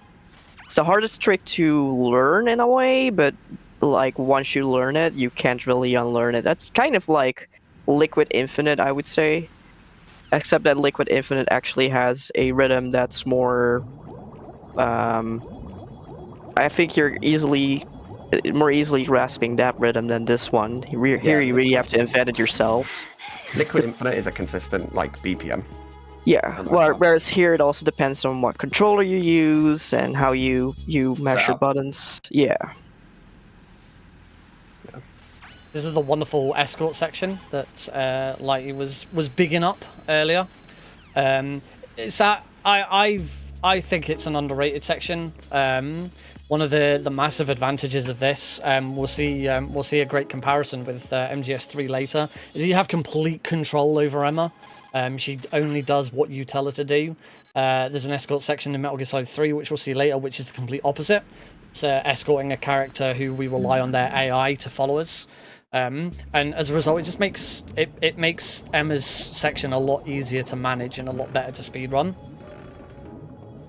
Yeah, for the record, I don't dislike this section. The only thing I dislike is when there's the brother and sister yelling Kodak. There's just a lot of Kodaks where they're just really angry at each other. Casually, this section takes forever if you're going to watch every cutscene and every Yes. when you first go into Vamp chats to you for about 10 minutes before you start the Yeah. fight. Yes, and just yap.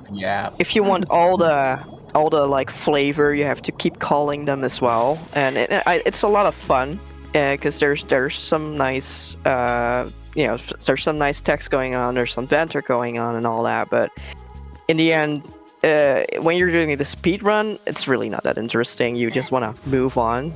We don't listen to Emma. We just hold her dearly. We hold her dearly. We're not choking her. That's something we do with guards. We just we help her go through her fear of insects. So now we are gonna hold her dearly yet again, so that she takes a journey, a very interesting journey into the unknown. Hi, Emma. It causes the guards now understand what has happened. They've called their best scientists to understand what just took place, so that's why we're on alert. We do have to briefly re-enter the room, because otherwise she's not going to be in the next room. She didn't spawn to a different room or anything. We just spawned her sort of out of bounds, and now we just got to pick her up. But that's basically what the Emma Bump does. That's I think it's called Emma Bump. It's Emma Zip. It's always so confusing to me. There's an Emma Bump, there's an Emma Zip, there's an Emma... I don't know. This is the second Emma Zip, so we're going to see Theory do a similar idea. Yeah, we can basically just teleport her multiple times, but... The room. This is different from how I recall it. This is a newer method, maybe. I have no idea. I'll just reset the room. I'm going to take time loss there anyway. Yeah, this one is more finicky. It doesn't have the same, how do I say, like consistency as the other setup. That one has been made consistent, but this one is a little bit more tricky. It would do the same thing, but we're just going to go to the next room basically, because anytime you just teleport and zip her and whatever, she will just be waiting at the end of, like, well, I don't know if you can call it the end, but like at the door.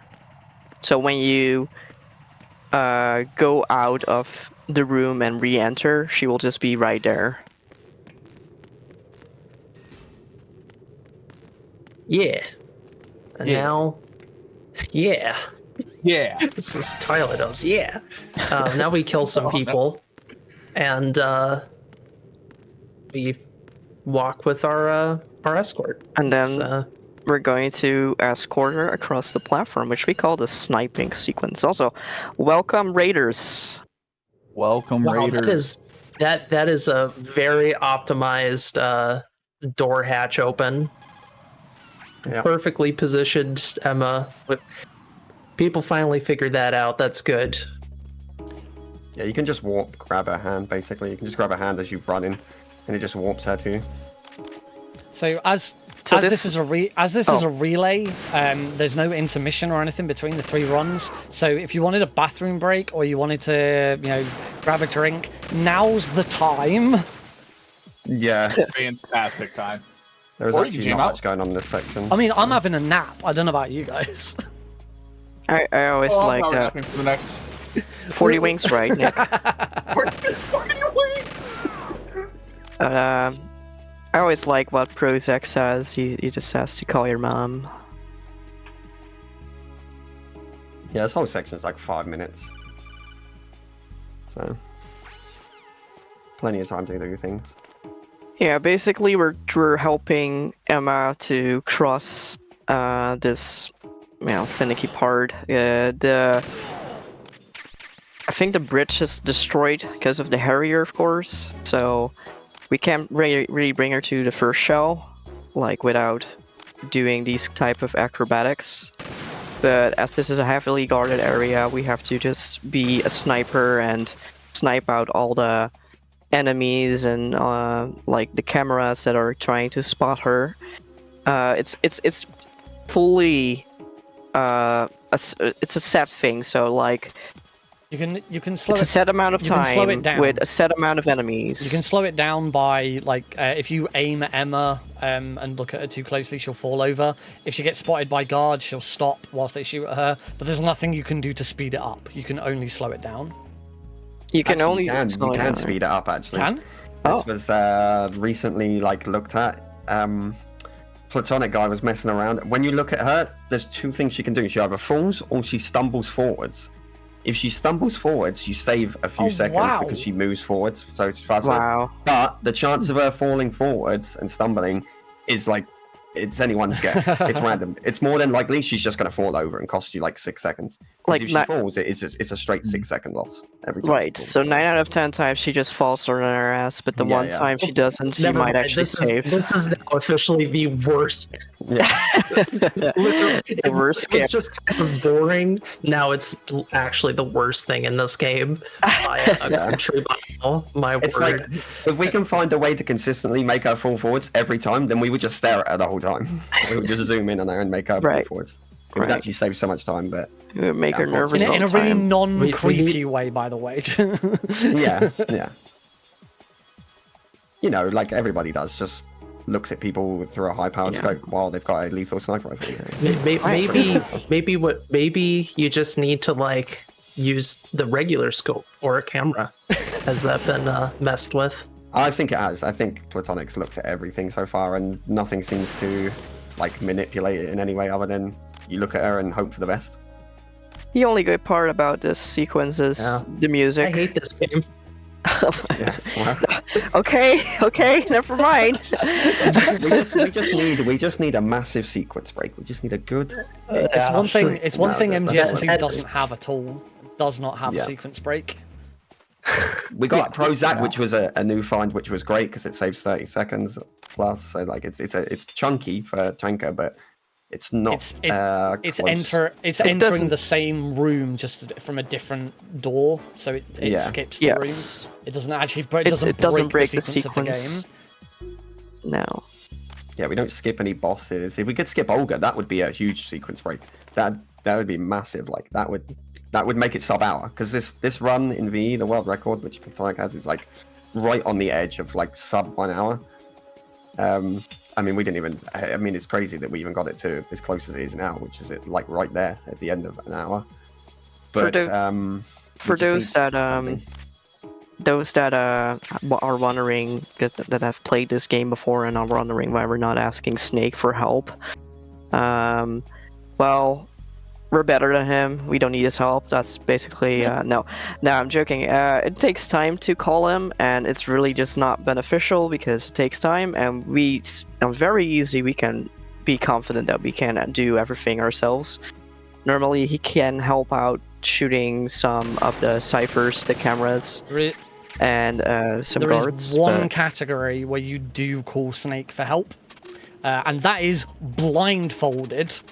Where you call Snake and you just let Snake do it. You just chill out, blind, doing nothing for 8 minutes.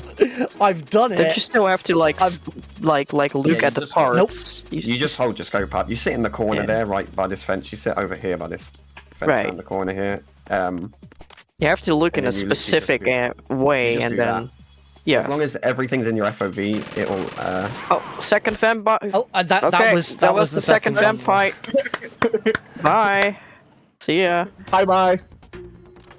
He's such a pointless fight. I don't even know why they both exist in this game. Because even in European Extreme, there is a lethal method that's faster than the non-lethal. It's not as quick as VE or the other difficulties, but it's still pretty quick, and he's still pretty much like trivial, even in the hardest difficulty. I think the vamp fights are a joke in this game when you're speedrunning it. They needed to find something to keep up the tradition of there's at least one boss you fight twice in every game.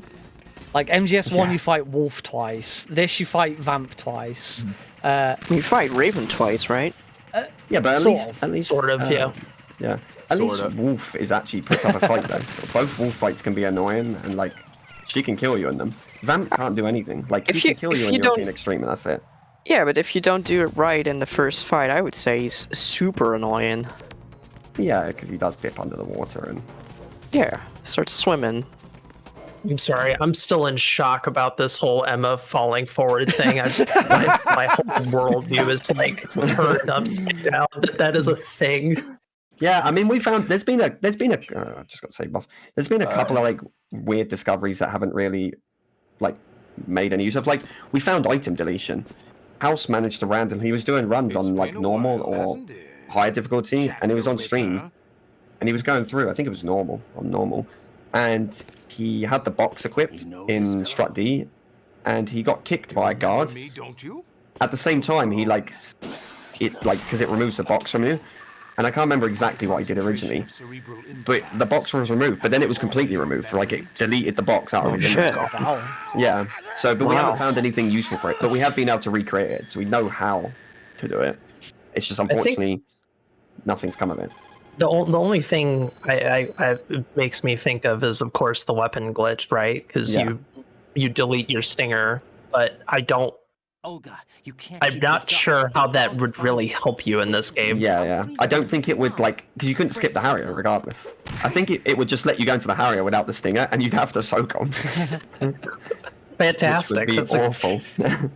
I've just realized that it's kind of become a ritual to complain about the sniper section, but it's going to make me question, why do you like running this game, Thierry?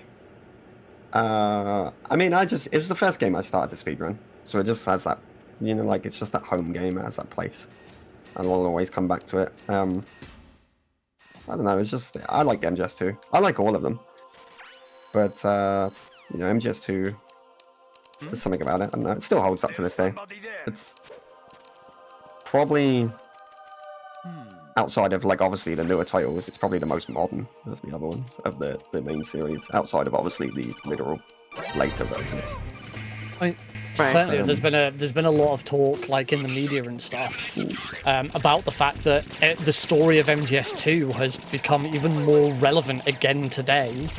This whole, MGS2 talks about themes of misinformation and post-truth and, alternate information control. Yeah, and we're seeing that in our society right now. It's crazy how far ahead of his time Kojima was with this specific game. Yeah, the themes just hold up.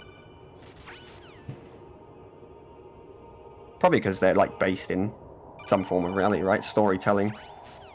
And I would personally say, because I don't want to speak for Fury, but I think when you're playing this as a speedrun, all the little optimizations that you can do, there's so much on this game that you can do to improve yourself, but there's also just so many little there's a lot of skill involved, but at the same time, there's also a lot of understanding involved. It's not like you can just purely mesh your way through things. You just really have to know what you're doing. And I think that makes up the entire sniper section.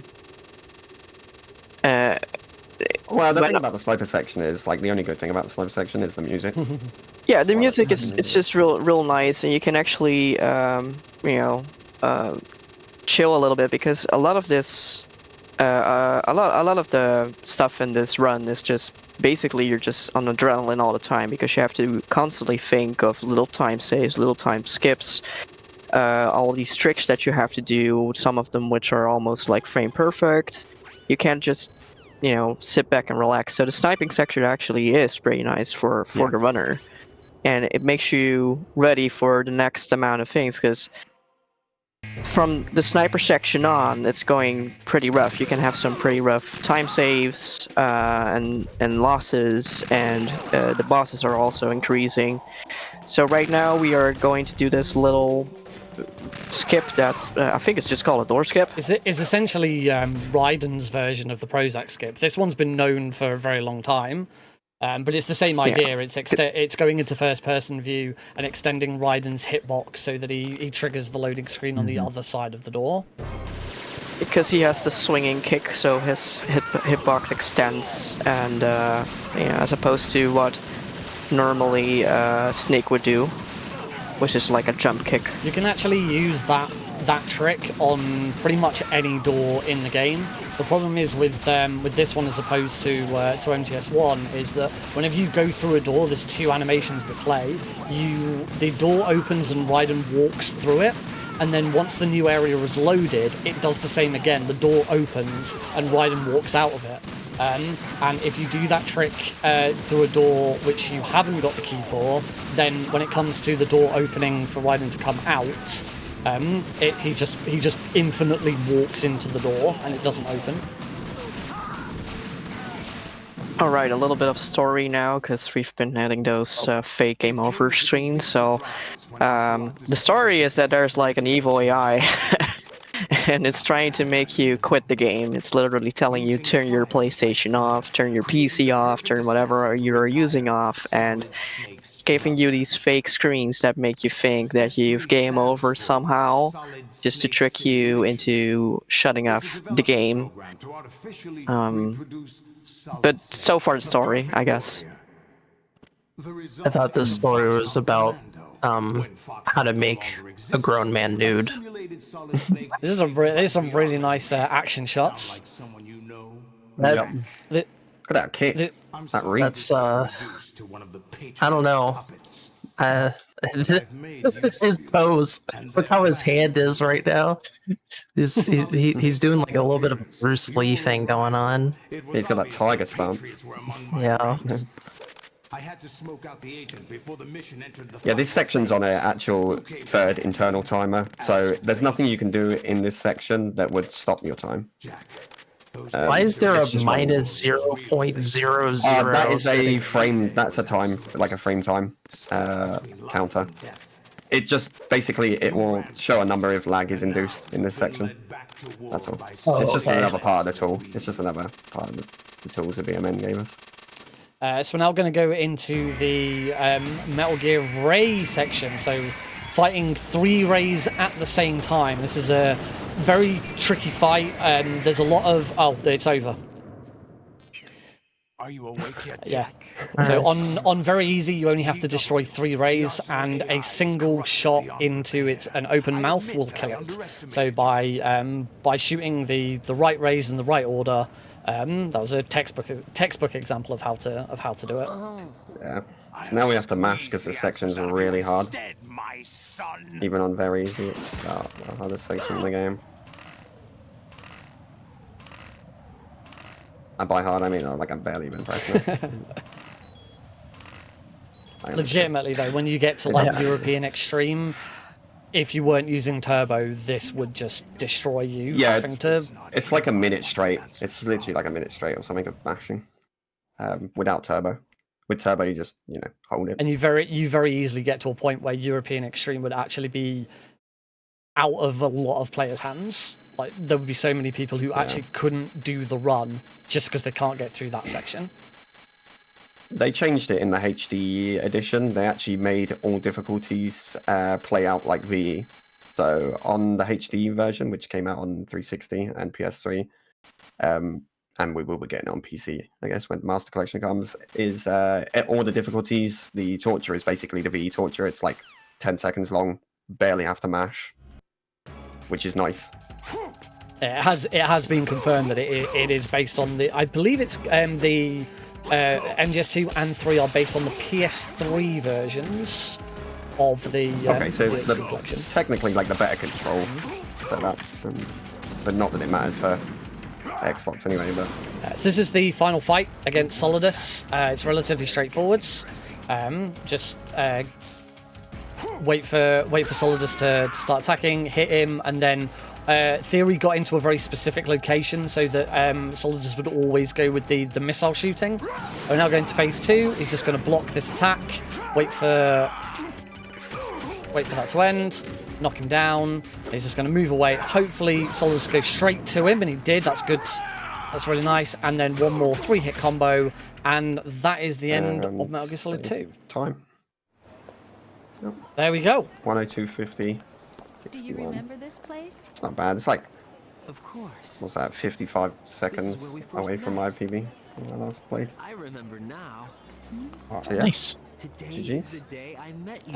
And I'll wait for confirmation that we're ready to switch. Yeah, we get some jazz.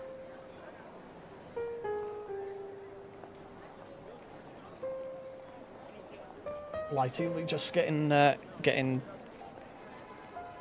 Twilight ready. I think I found something to pass along to the future. What?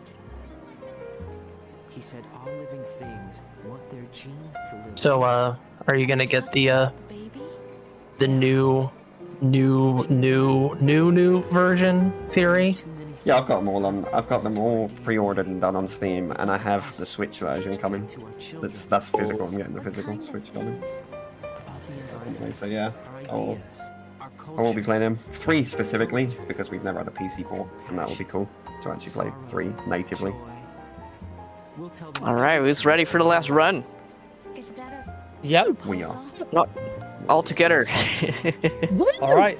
Let's go. go. Yeah. Yeah. Yeah. All right. Let's go. Yeah. Go, Oh, Twilight. Go. Yeah. You're on. You're go. on. You can do it. I'm going. Speed run. We're passing the baton. All right, so we've had Metal Gear Solid 1, we've had Metal Gear Solid 2. We're now going to go back in time. Chronologically, this is the first game in the series. We are going all the way back to the Cold War with Naked Snake, Big Boss, in Metal Gear Solid 3, Snake Eater. Hi. Hi. So, well, hi. Well, welcome Yeah. to the past, by the way, because we have just we just went back in time. And, Gotta go back to the past. Samurai Snake. we got Twilight Realm here to not make any time paradoxes, as we call them. No changes in this future. Gonna replay everything perfectly. So, Twilight, how are you playing this game right now? I am playing through emulation on Xenia Canary. All right, cool. So this is the 360 emulator. How does that run, by the way? Pretty good, actually. I was shocked. It doesn't look like Xenia updated, so it doesn't look like I need to use the frame data thing anymore. Or at least in a state like in a speedrun relay state like this. Because obviously when you run it on EMU, you have to show your frame counter. Why is that obvious? Because what if I'm not running at 6 frames? What if I'm running even higher? No, originally it was actually for because Xenia was unstable. If I remember the story correctly, it was unstable, so you had to run like a Riva or the Steam FPS to kind of like balance the game out because it was unstable from a frames perspective. Sometimes you would get the 60, other times you would get like 40, 50. It was pretty bad, pretty janky. So it's all very interesting because, we're talking about that generation of emulation, PS3 and 360. It's pretty challenging. So it's cool to actually see this running fairly well, question mark. Nothing seems too out of place. Maybe some frame drops here and there, but like I said, it's pretty tough on your processor to emulate this generation of games. Unless your name is Wii, because that's essentially a GameCube with makeup on. So the consoles themselves already have a lot of tough time playing these. There's a lot of lag when you play these types of games, so it's pretty cool to see emulation working as good as it does. So this game is also sort of consisting of 2 parts, except that it's not giving you the option to play the first part first and then the second part. First, we're going to do what is actually our mission, which is trying to get Sokolov. It was Ocelot. I saw him. We saw him for the first time, folks. It was Ocelot. It was Ocelot. It's him. Young Ocelot. Get him. Right. We finally found him. It's like young Link in Smash Melee. Yes. Yes. So we want to rescue this scientist called Sokolov. Sokolov is very smart, or maybe not, I don't know, but like apparently he's very smart as a nuclear scientist because he knows how to create nuclear bombs and all that, and make machines that can launch those things. And there's this rogue, what shall I call it, like a sort of Soviet faction that wants to use Sokolov for their. Well, it's not really a war game. They actually want nuclear warfare. And Sokolov has been wanting to go to the West and basically escape whatever the Soviets are planning with him. I'm saying Soviets here, but it's really like a rogue faction within the Soviet Union that's doing this, which is led by someone called Colonel Volgin. And yeah, he's super hot, like really, really hot. He gets super hot later on. Yeah, he's a very interesting character. He's also able to shoot bullets with his hands and like have electricity through his body. He's going a little bit into the supernatural. This whole game is going a little bit into the supernatural. You could say that he's a man on fire later on. Yeah, like a burning man. Yeah. Yes. See, once again, I'm trying to be subtle, and Theory's just like, man on fire. Like, oh yeah, you have to get that. Just pixel peep, and he's like, pixel perfect. Tears just being on the nose. he's got it. He's got it down. Well, here we are. I see one glitch that Xenia still hasn't fixed. There's a slight bug with water textures on Xenia. So you may have noticed there was like a weird image at the ghosted image at the bottom. That was the river that we just ran over. I believe it's fixed in Xenia nightly builds, but the base build doesn't have it fixed. Mm-hmm. Nice. This is a really spooky game. Yeah, we've got sober processor you have. You can have a 12900 arcane, you'll still get those bad textures. Yeah, it just doesn't. It's just the way. This emulator was never actually designed to be like almost like how most other emulators are designed, where people the people that develop them purposely to like properly play games and for people to emulate games that are harder to play on official hardware. Although 360s aren't that hard to get hold of, or even backwards compatibility with the Xbox series and stuff works fine.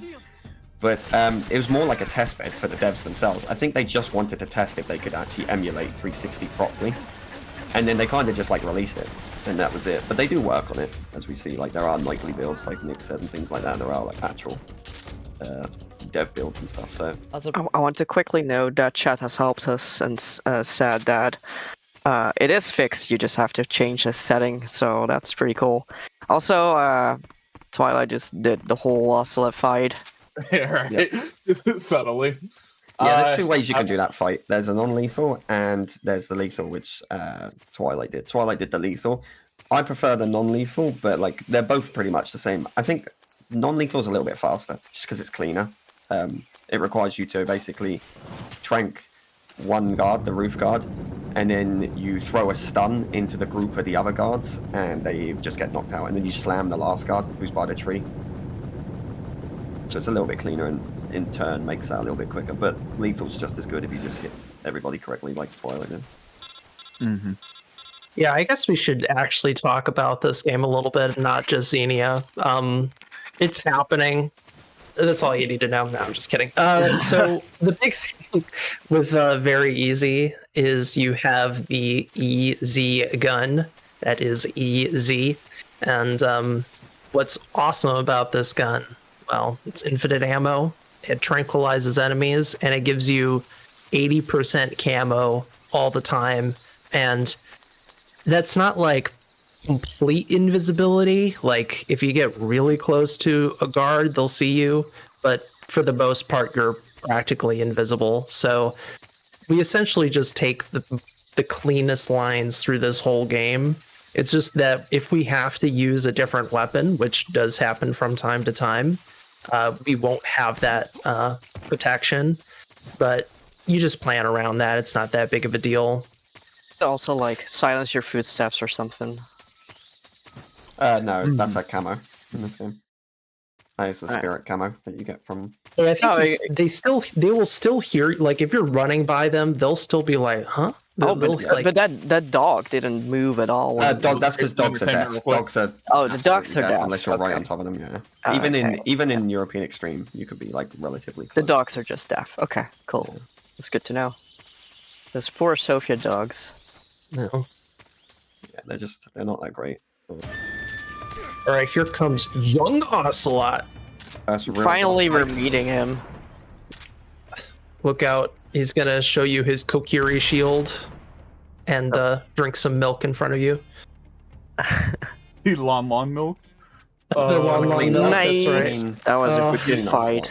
Very good. What's funny, on a complete side note, I actually have a Zelda chest right by me. Oh, nice. Oh, well, there you go. When you open it, it goes da-na-na-na. No, that's nice. Too bad we didn't get the chance to see Ocelot open up the chest behind the goat in the background. People don't know this, but if you wait at least 40 minutes in that fight, Ocelot will go behind the hills and then open up a chest. Yeah. Facts.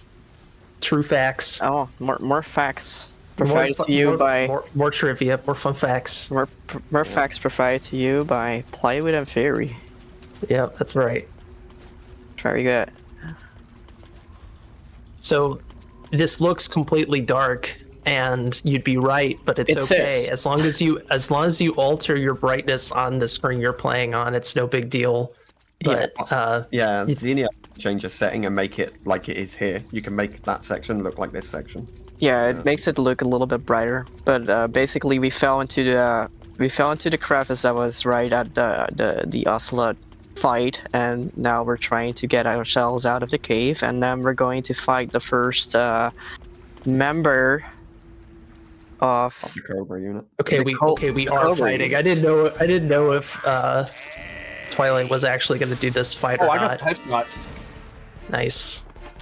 So this is a whole game of throwing grenades to remove his bullet bees, the bee armor that he farms. Just go with it. Bullet fast, yeah. And then just shooting him repeatedly.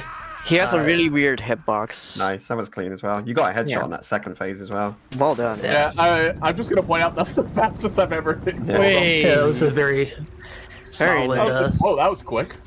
That was a good pain fight. That fight on European Extreme is one of the hardest fights in the game, and I know from experience because I've done it multiple times. Yeah, it's horrible. You have to land headshots, and the problem with MGS 3, at least on the Xbox version, is the control scheme for Xbox is not that great. The aiming has too much. It's got like weird acceleration. It starts off slow, and then the longer you hold it, it just flies really fast. But you never want to do that. You need these micro movements, and it's so hard to get micro movements done. And in European Extreme, it's all about execution. So luckily, we're not in European Extreme, so you don't have to worry so much. You've got plenty of help to deal with it. Hopefully, the newest version of this game, if it actually is, oh gosh, okay, well, we're good. Well, if it's based on the PS3 version as was stated before, then that shouldn't be a problem. That's the hope. Hopefully not. I hope not, because it's not a massive deal if it is. It's not a big deal because everybody that like plays this like European Extreme at least, because you can see it on all difficulties, but like I said, V and the other difficulties, it doesn't matter that you can't aim super accurately because you don't need to worry so much in the other difficulties. No, get back down. But you don't have the HP in European Extreme to wait around and not land shots. So, but if it's not a big deal. We're all used to it. But pain is literally a pain. It just would be nice if we didn't have a awful control scheme in PC version. Yeah, definitely. So the Cobra unit is technically like the way that MGS3 does their bosses. In MGS1, you have the other unit doing the bosses, Foxhound, and here you have the Cobra unit, which is like the pre-Foxhound group, so to say. That is, I don't know if it's like formed by the boss, but it was, yeah. Yeah. At least she's the leader, and like in MGS2 you have I keep forgetting the names of the squads, you know, so Dead just help me Cell. out.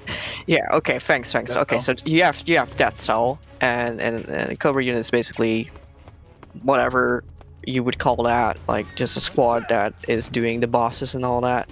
They all have some sort of supernatural Ability. yeah, sort of like that. So like the Pain can shoot bees from his mouth. I think that's pretty supernatural. Then we have Actually, it's all explained away in the 5th game. It's totally scientific. right, yeah, totally. Anyway, we got the Fear. We're actually running through the area that the Fear will be using as his boss area right now. It's full of traps. The Fear is meant to, you know, scare you. It's meant to make you feel paranoid and all that, so it can trap you. He has a really very, very weird tongue, like a bit of a snake-like tongue. And we got the Fury. The Fury, he wanted to go into space, but he never managed to, and now he's sad and angry.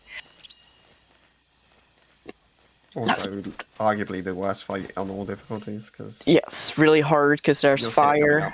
and when you're on fire, you get a lot of damage. You can get burned, all that stuff.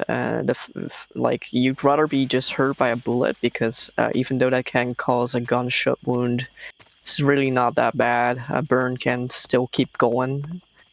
Yeah. Fun fact: the fuel that's in his fire extinguisher, his flamethrower, actually wouldn't work as like flamethrower fuel.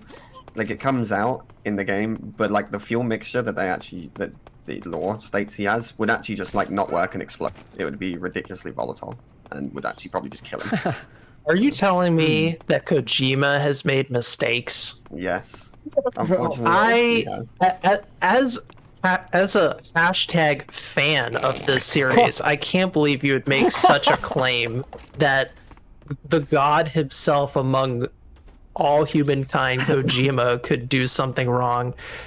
Well, He I was has about to multiple times. explain the most realistic boss. You need to know. stop saying stuff like that, okay? It's really peeving me, man. Really peeving me. The most realistic boss in all of this is obviously the Sorrow, because he takes you to some sort of dreamland and basically makes you wade through a river. He's also dead. Yeah, he's dead, and that's okay because that's all about realism in this game, right? Yeah. So what this game does introduce, because we're in a jungle, so we really have to survive, is that you can actually get wounded. And that means that you have to heal yourself. So you actually have to get yourself bandages and all that. Twilight already demonstrated a little bit of this, but like very fast when in the beginning, like the first part of this game, the first mission, he got hit very badly by his former teacher, the boss, who is defecting from the United States to the Soviet faction that I was talking about. And you get a little sequence where you have to actually patch him up. I think we only have to patch someone up later in the game, like once. I don't know if you do it on very easy, by the way. Yeah, you still have to patch up later on. You have to do that. Yeah, otherwise she's slow as fuck and not going to move. Yeah, okay. You can't Outside even. of that. Yeah, you can't even progress without Yeah. So it's a mechanic that definitely is cool in this game. This is all about survival. You have to actually manage your food as well. You have to eat like whatever you find in the jungle. You can eat snakes, you can eat bats, you can eat even some sort of goat. This is the fear. This is fight. not the time to go for game overs, bud. Did I tell you to die? We're trying to progress here. Oh, look at this jokester. Aw, what a jokester. So we used the fake death pill here to make the fear think that we are actually dead, and it makes him, you know, like look at us. Very clean fight, by the way. That was nice. It makes That us was almost bad. He was like a second off of him running. Away from him. yeah. But he managed to do it. That's Yeah. why I was like, yeah, that's good. That's why I use the knife tech. I use the knife strat where you do the same thing, but you just walk up to him with the survival knife, and then you just go at him with the knife because you can get more damage basically off quicker. Yeah, we basically tricking into thinking that we are dead, and he's like, huh? He's dead? And then, psych, no, we're not. And I think I saw something. Have we talked? did I? Have we though? talked about the easy I guess gun I'm yet? seeing things. Yes. Yeah. But fun fact: in the first like cutscene that we didn't see, of course, because we skipped it with the fear, we got hit by an arrow, a poisonous arrow, and now this poison is running through Snake's blood, and that's why you see the little bubbles above his head. But you can also see the life bar blinking. That's because we're still poisoned. Well, I just told you that we can technically heal ourselves, but we're not gonna do that because the poison will actually never kill us. Yeah, you've got so much HP on V, you don't need to. Only on like European Extreme, which do you ever like cure it because you need as much health as you can get. Yes, but technically you don't ever need to cure yourself to like prevent death. It's just that if you get hit, like it will keep draining your life, and if you then get hit, then you obviously will die. But it never actually kills you. Another fun fact: if you're actually really slow in this section and really slow killing the end, the poison can just cure itself by the time you get to the ladder. When you're going, that's true. The wonders of the human body. Speaking of the end, so I am actually gonna heal my venom. Crazy enough. Yeah, I understand why. Yeah, so earlier we the Rykov shot. Yeah, earlier we actually damaged the end at the dock by shooting some explosive barrels, so that's why the end has taken some damage. We're going to ideally take out the end right here and now on this first room, so he doesn't move. And the way you do that is by throwing stun grenades and then using some easy gunshots. But you need to be very careful with your aim here, that you get these headshots. It's very important that we don't get hit, and we do the maximum damage. That happens. happens. Reset. Unfortunately, on VE, you have to do this strat in a speed run. Otherwise, it's dead. You have to take a death here because there's no real way. There's the backup. Yeah, but it's far too long. It's far in VE. It's far too long to do in a run. This is a very hard one to do. In other difficulties, there are easier backups that take less time to do. So the end is always going to be in this same spot all the time, and you can detect him by his little glare that the sunlight causes on his sniper zoom. And then that's how you normally would find him, but we already know where he is, of course, because we have played this game before. And yeah, let's go. There we go. That was good. That was rough. Enough headshots. Yes. He has to. That's a good example. That fight is a good example of what I was saying earlier with the aiming. You just cannot. You need to do micro movements, and it's just really hard to do on the Xbox controls. I'm sorry to say. And I'm gonna go ahead and hear it now. The Xbox One is a very preferred console because it's the fastest. It has the fastest load times and all that, but it does add the difficulty of the controls not being the same, and also being a little bit. I have never tried it, so I don't really want to go ahead of myself. The series console hardware is actually loads faster than Xenia slightly. Yeah, by like 2 seconds or so. Man, that's some good advertising for Microsoft. Billy Gates, call us. Guys, it's time for the letter. Who's gonna sing? Cool. The ultimate boss. I think we'll just let the singing speak for itself. I'm okay. I don't need to sing today. No vocal cord practice. No, I didn't prep for that. In fact, some may say I didn't prep for any of this. I'm just kind of rolling with the punches. Are you okay, Twilight? You didn't choke, are you? You're good? No. Okay. This one, you're like, I didn't prep for any of this, actually. Took me out. Oh, man.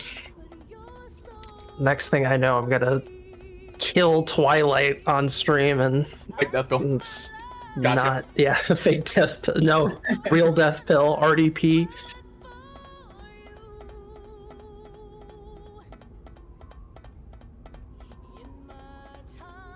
So this is a ladder. When we get to the top of the ladder, we are on a mountain, and we're going to climb that mountain and then go down the mountain, and then we're going to fight the Fury.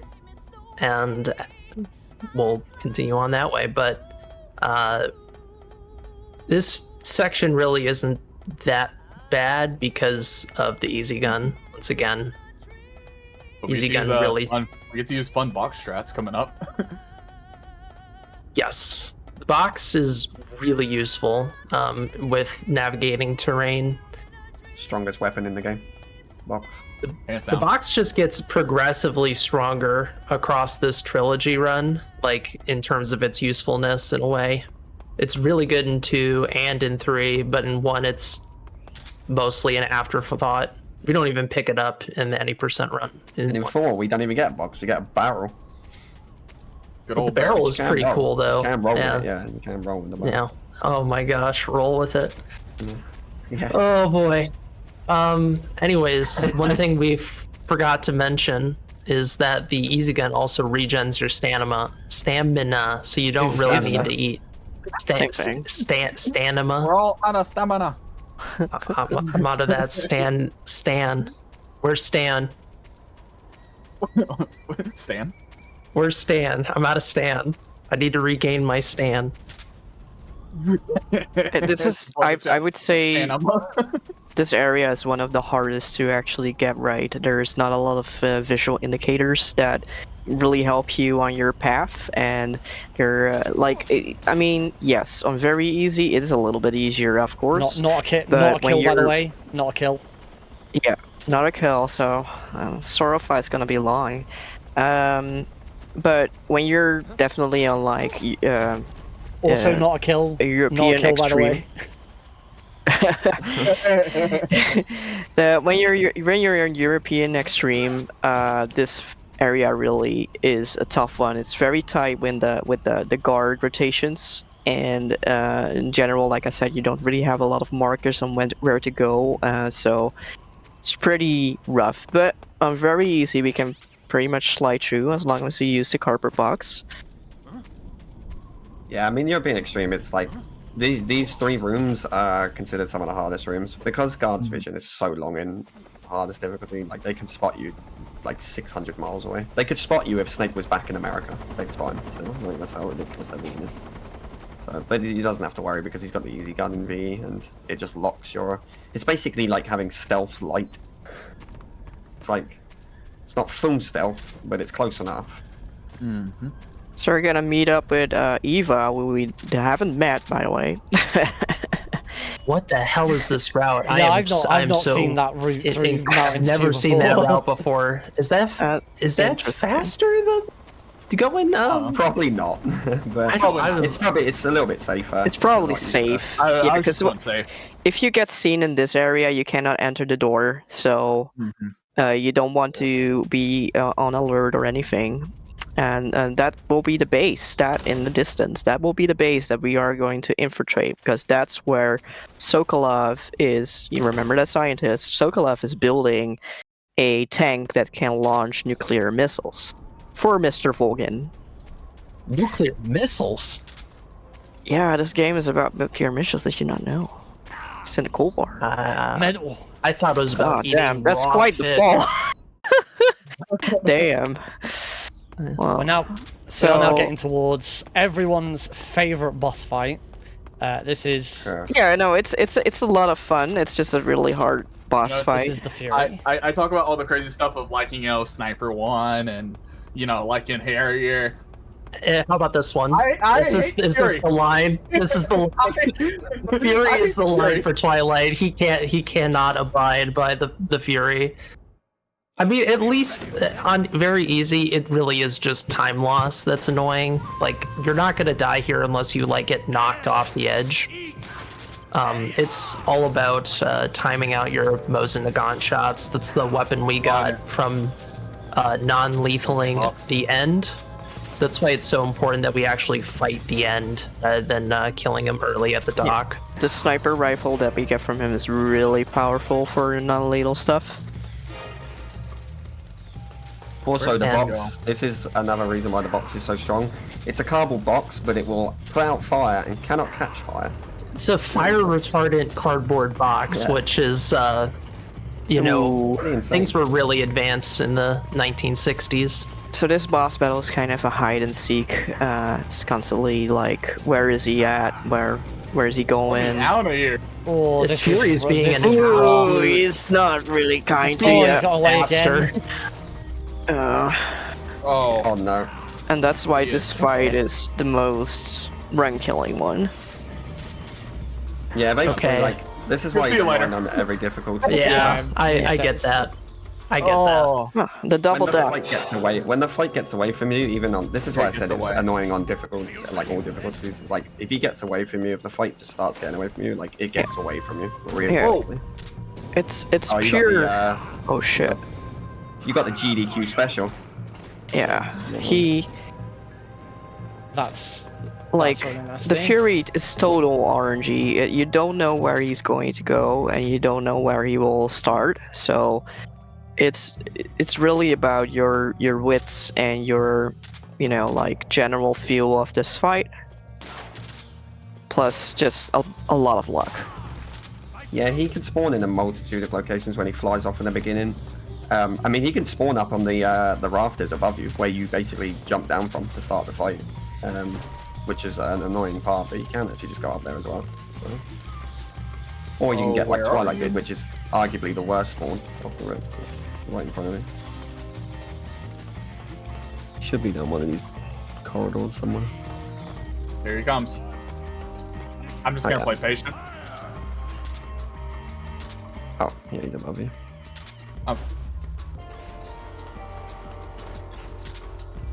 He is not playing fair. No. There he Oh, is. it's too off. There he was. Ooh.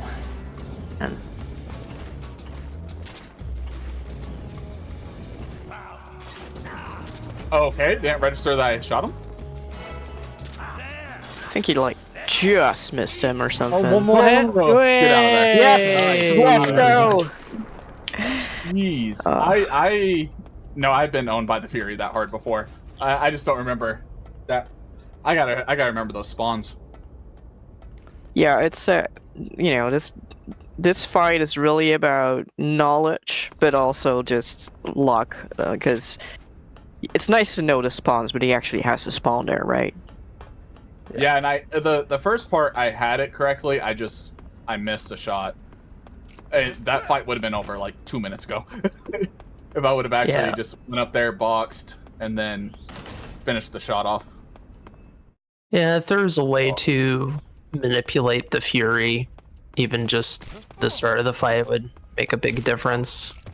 Well, yeah, I believe on the manip was PS3 what I did on the first part though, where So you on PS hang close to right to the wall. either PS3 or Xbox. I can't remember which one it is, but there is actually a manip, but it requires you to take it first. You have to restart the fight. Yeah, But so there is it's actually a manipulation where you can get him to go exactly where you want him to go. yeah, it's a bit slower, obviously, because you have to take a death. Yeah. So we're going to kidnap our the ancestor of Raiden, Mr. Major Raidenovich. I think it's just a coincidence, honestly. Mm-hmm. And we're going to take his clothes because we got this fancy mask at the beginning of this game, or Eva gave it to you. It depends on what you choose, I believe, but that actually perfectly resembles him. What a coincidence! And then you can use the mask, and you can use the uniform to actually impersonate him. So And let's see how every- far that gets us. Every major on this base has a bolt in their leg, so it's Yeah. Yes. usual. You know, now we're going to do some stealth points. Let's go. One Buck of the few zoom. glitches that are actually in this game. Yep, nice buck zoom right there. He's And gonna now, hit the second one though. Oh, We're going for the second one. no, it's not really No. worth it either. no! Yesterday during the run, sometimes I just at the instinct to roll, I roll into the right guard. So I was sitting there for like a minute waiting for him to wake up the guard. So we're now going into the Alright. torture sequence. In this sequence, Snake has a bag over his head, and someone else is being tortured, and then Snake is being tortured. This is a very nasty scene. So yeah, it's pretty grim. if you don't want to watch it, you know, turn your sound off. It's just. I say watch it. There's nothing to watch. It's just a black screen, but it's might be. There's plenty to watch. It's subtitles and your health going down, and It's first Sokolov that's getting tortured, right? Yeah, first it's if you can even call it torture, I don't think it's torture. It's more like it's just sadistic. we do Torture. we do get It is torture. we did get an untruth there as well. Is this It's just torture like and then murder. is this a typical like day for you? It's theory? it's not murder. It's not murder. Sokolov's not dead. Because Sokolov returns in Poor Blocks. I don't want to know. That's better. Let's not talk about that game. I don't know. I don't know about that, boss. Sorry, it should have gone with nice. I ran and took a bathroom break. This is like a long cutscene where you guys, if you get up and do something, it's a great time to do it. This is the Twilight sniping of MGS3. Pretty much. So I think we can just talk a little bit about Eva here, because Eva is now going to be somewhat of an important character. So Eva has been our informant kinda. She's also a spy, a bit different than you are, because you're actually infiltrating just as yourself as some sort of soldier. But she's actually trying to pretend that she's, I guess, Sokolov's like side wife or something. And she basically has been helping the Soviet faction, and she's been there for moral support for Sokolov, of course, but she's definitely not agreeing with all the things that Vulcan does, supposedly. But for real, when she sees you, she'll just turn into her actual self, which is, the spy Eva self. Language! That wasn't me, didn't do it. That is Johnny. If you remember when we did MGS 1, there was Johnny in the prison. That was his grandfather. Yes, that's his grandfather. Normally we kind of choke Johnny, or at least hit him, but on very easy you can also just use the frequency to just get out of the prison quickly. So this is after the torture scene. Is you run out the door and he stands there like a lemon, doing nothing. Like, yes, he just shouts at you, and as you run past, it's like, what are you doing? You should stay in the cell. Don't you get it? You're a prisoner. Play your role. So we're escaping Groznygrad. That's the name of this fortress. It's Russian for terrible fortress. And we're doing that by escaping through the sewers. Yeah. It's pretty simple. Pretty and simple. Eva has helped us by setting this up for us so that we have an escape route. Fun fact, if you mash triangle here, you can actually soft lock the game. Wow. Yeah. Don't do that. Oh, don't worry. I didn't. So we break Snake's leg again, but we're running just fine. We're just gonna get through these sewers, but obviously we've been seen. They're noticing that a prisoner has escaped, and they are gonna come after us.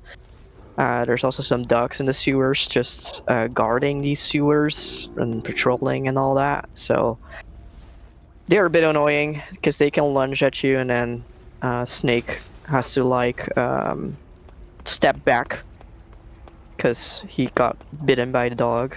As long as you're not slow here, which is usually never the case, they never catch you. You always get through the vents before, because there are dogs chasing you. There's like 1 or 2 dogs that are actually following you, but they never catch up to you as long as you don't take too long. Want to see them catch up? I'm so kidding. Don't need that today. There's also a random door here, but I don't think you can ever. No, there's nothing through that door. Behind it. So here we're gonna skip a cutscene that is a little cutscene with Ocelot, and then we are gonna jump off the waterfall that comes down from the sewers, and then we're basically almost dying, and then Snake falls asleep in the water, which you should not do. Just, be careful when you go into the bath. Don't fall asleep because you can actually die. But in this case, we are actually using this as a technique to go through the fight more easily. Because this fight, you're supposed to die at the end and then use the revival pill to revive yourself again. It's kind of a little, a little gimmick kind of fight. But we're just speeding that up by dying more quick. In most categories for this game, you wouldn't use the handkerchief. You would just go underwater and wait for Snake to drown. The IGT stops during the Sorrow fight.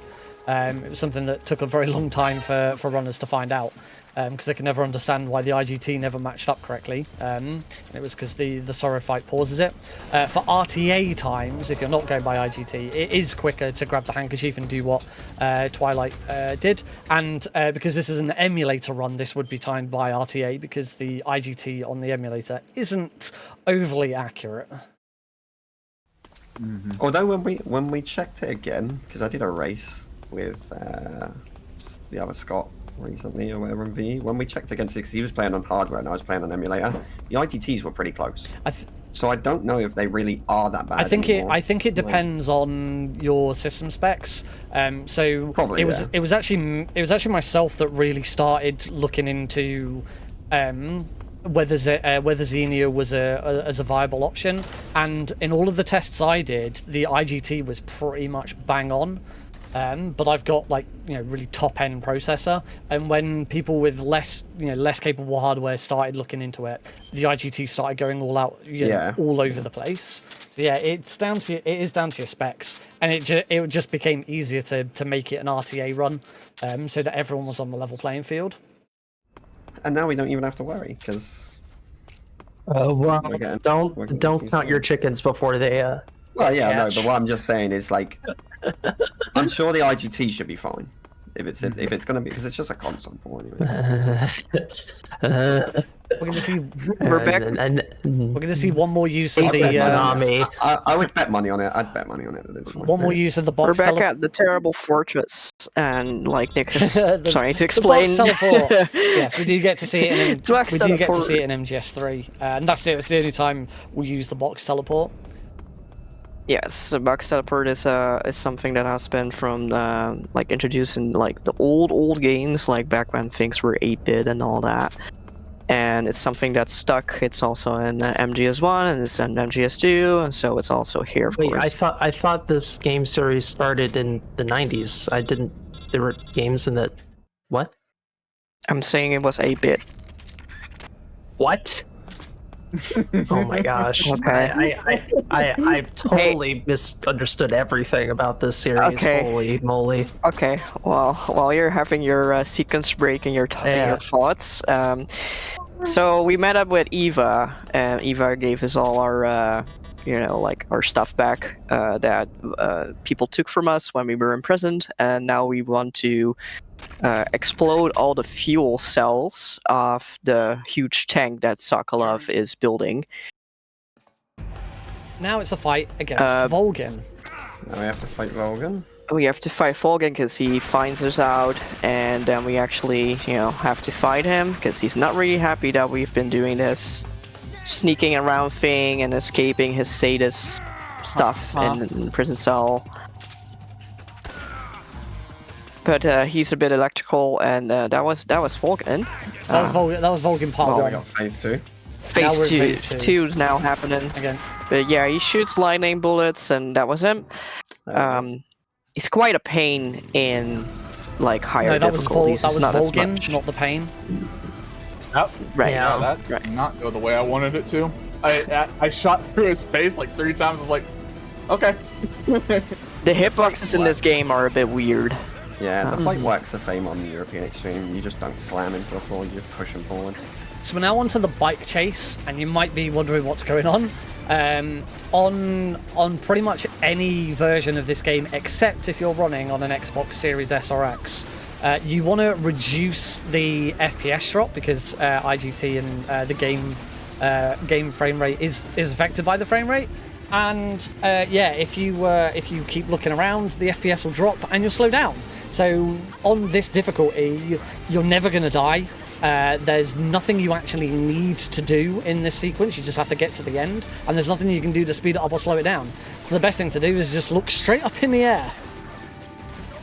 It's kind of like, for those that know GoldenEye speedruns, where they look at the floor a lot to reduce the FPS lag. It's kind of the same, it's just that we look up. This affects RTA more as well anyway. That's why we do it.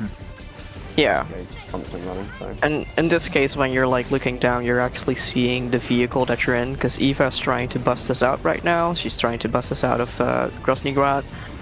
And because Volgin is using the Shagohod, the tank, to follow us around and kill us probably. So she's trying to escape with us, but if we look down right now, we're standing literally on the little vehicle that she's using. So looking down is actually going to cause more lag, because the game is going to have to like think of the wheels turning and the car going places and all that, and you don't want that. It does depend on your specs, because the section tends not to lag. The only section that usually lags is like not this section, but on the runway. Bikes are what cause the lag. It's the bikes on the runway that cause lags. And Yeah. depending on your system, if you have a more powerful system, you can actually, it should be fine. It shouldn't lag. But like for me, the only section it lags on is the bike chase at the very end. As long as I'm looking forwards, it's fine. If I look behind me at the bikes, it lags for me. So Also, something we forgot that we should have pointed out is that Snake loses his eye, maybe, but it's okay because we're still using his eye, even though you see like a little like black circle-ish in the corners.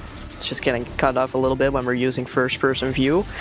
And it's totally fine that he's looking through the zoom through his, his right eye. That's totally fine. He's okay with that.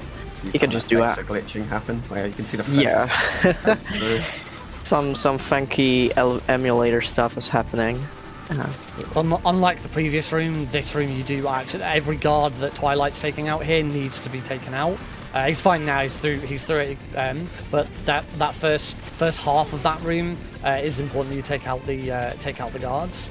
He's now just going to switch back to the easy gun, just because the easy gun will help replenish his stamina, and he's going to need that stamina in order to beat Volgin with the sniper rifle, because he doesn't want his stamina to be too low. Because if his stamina is too low, then the gun's going to shake.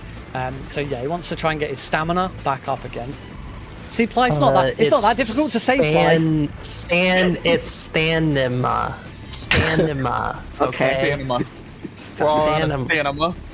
So once again, reducing FPS lag. You don't have to take out any of the guards here. If you take out any of the guards on the motorbikes, they will just respawn, and another one will come along in a few seconds.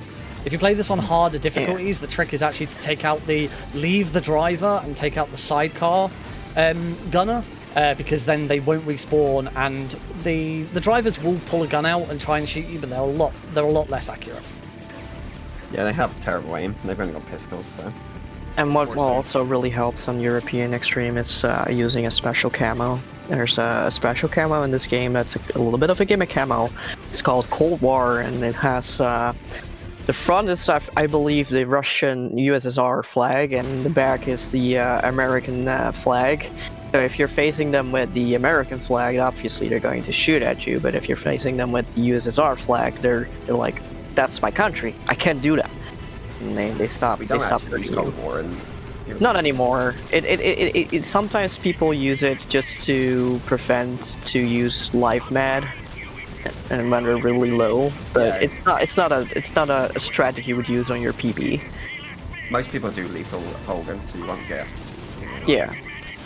Well, we actually use Ulscam, because I believe Ulscam reduces incoming damage by a certain percent, and that way you can just like limit damage you take on the last section of the bike chase when you're actually being chased down towards So here you'll see that the Shagohod is slowly taking damage. Twilight is trying to do as much damage as he can because depending on how much damage he does now, the Shagohod will have less health. I think he's nearly hit the limit of how much he can do. Yeah, I think it's 25. Yeah. I think it's 25. So now he's got a small sniping section to do. He's just got to shoot the C3 charge, and then we're going to go to the Shagohod fight, and you'll see now that the Shagohod still has that reduced health.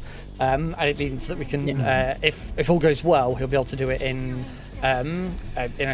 2 phases. Yeah, Two shots, yeah, should be 2 shots. basically Eva planted some C3, which is the former C4. It's just explosives on this bridge so that we can like secure our escape and not have anyone follow us. And we're now going to try use that to stop the Shagohod. Except. It's not the Shagohod, it's the Volgohod. It's Volgohod 1 and Volgohod So 2. that first shot there was absolutely spot on, and the timing of that shot is very important to make sure that the Shagohod doesn't start moving. And hopefully, if there's one more shot here, that is a perfect phase 1. Beautiful, absolutely Very spot nice. on. Very nice. Well done. Twilight made that look very easy. Same again here. Yeah, that first shot is really hard to hit. You don't know the visual cue. Same again here, using the RPG and a headshot. Let's go. That was absolutely both phases. Here we go. Super. Volgin is Volgon. Thank you, Caro. Also, fun fact, referring back to Lighty talking about C3, this game takes place in, I think it's 1964 and 1965. C3 doesn't exist anyway in real life, but C4 does exist in real life as plastic explosive, and C4 was already developed by the time this game takes place. So I don't know why they use C3 when C4 exists. It's a very simple thing. Metal Gear Solid 3, That's true. C3. That's all it true. is. It's like, you know, It all comes full circle. yeah, on the Circle Pad Pro on the 3DS version, God. the superior please way to don't. play this game. Oh no. Oh no.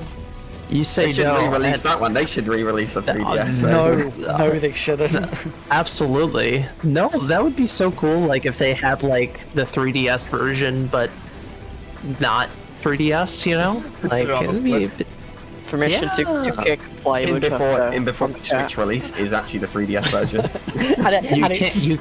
It's still at 13 FPS. You cannot kick me because I'm really getting close to a PB on commentary. Right. So if you do that, I'm gonna be very upset.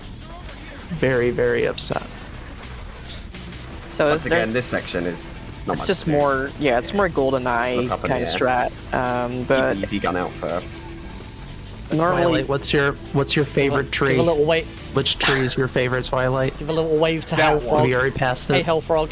That one? That one? That one's pretty No, nice, I yeah. lied. This one. Wait. Oh, oh no. you think you're being so tricky, huh? Voices. Trying to pull Actually, the it's rug tricky. from under me? I will turn this commentary around. But yeah, this escape sequence is going very well until it's not gonna go well, and then we're going to crash into a tree, and it's going to pierce Eva, which is really sad because she's really hurt by it. So we're going to heal Eva after this. Going to be real fast. Unfortunately, Twilight didn't get the fun textures. There is a texture glitch that you can get in Xenia where trees are either concrete floors or just pure white. That would be so fun. Yeah. Concrete trees. floors.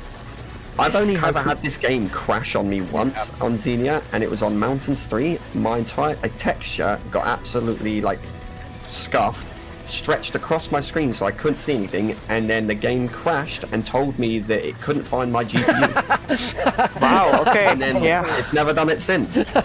Your GPU just left the Yeah. PC. It just disappeared. GPU left out of the building. But other than that, it's just usually texture glitches, and it doesn't. They usually Should we don't shoot do the anything. log? Should we shoot the log? Considering some of the language we've already No, experienced do not, in this game. Do not shoot the log. Thank you. The stinks. best Eva can come up with is "you stink." You stink. She's so busy. All she can say is "you stink." How suggestive she's been throughout the whole game, and she says "you stink." Well, she's gonna experience real wood damage later, so it's The wrath of the log. yeah, the wrath of wood. It comes for all of us. But when, Yes, exactly. Thank you, Theory, for making it absolutely 100% crystal clear what I'm referencing. Appreciate it. That's good. I'm here for it. You are here. We're all here. Present. I hope you're present. You're the one in the driver's seat. You're Or should I running. say the sidecar.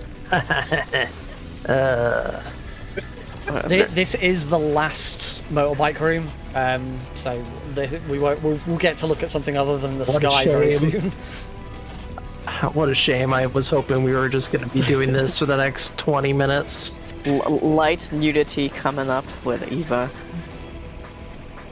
Just some minor TD nudity. But yes, with Fulgen dead, we now have to actually face our biggest, contributor in life, which is the boss, because she taught us for 20 years or something, and now she has defected to the USSR. Actually, she hasn't, but they used her as a way to justify that, she spied. She could then spy and help Snake in his mission by defecting, but she had to commit a war crime. She launched a nuke herself, a portable nuke, and that's why she's now, of course, on the list of people that should die, and that's our last part of this mission, killing her. It's pretty sad, but we're gonna do it for speed run. There's only one boss and one big boss. So, it's important that you feed Eva now. A long time ago, it was thought that you had to feed Eva twice. But as long as you feed her the one time, all she's going to do by the end of this sequence is complain, but she's not going to get tired and stop as long as you're moving fast enough. So you just feed her the one time and beckon her and hope she doesn't move like a fool, because she can do that. You can lose a lot of time on this section if her pathing goes the wrong way, and the AI has a tendency to just decide if you're too far away. There's a certain distance you need to stay with her, and to get her to follow you more closely. Otherwise, if you're too far away, she just decides, alright, I decides to walk the other way around trees, and it can just take a long time. Yeah, the game just made Eva not a playable character, but someone that we also should take care of, just like we have to feed ourselves and heal ourselves in the game.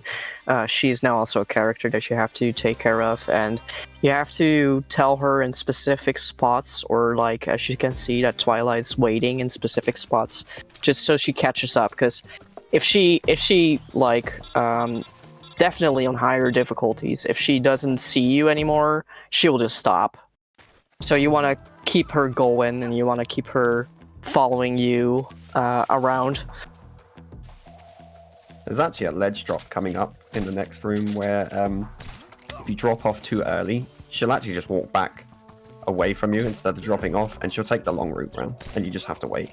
Nothing you can do about it. These guards here are in the area because they obviously know that your motorcycle has crashed, but they haven't really found out where. It's not like back then they had technologies to immediately see where that happened, so they're just scouting the area, trying to find you, hoping that you're still knocked out or something, or that they catch you in the act of escaping. And that's why Twilight now has to deal with some of these guards, but we're using a little bit of a smart route here to escape some of the guards, because this path is actually a dead end unless you drop down.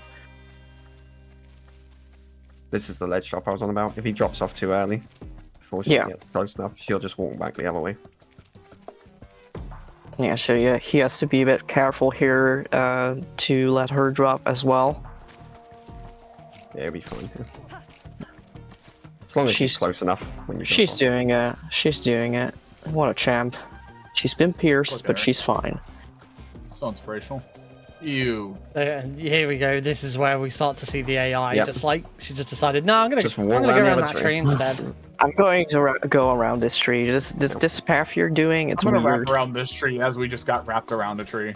Right. You know, no big deal. And this is what I meant earlier when we looked at MGS2 and Emma. You have complete control over Emma, which makes it a much easier section to optimize. This does throw some random stuff at you.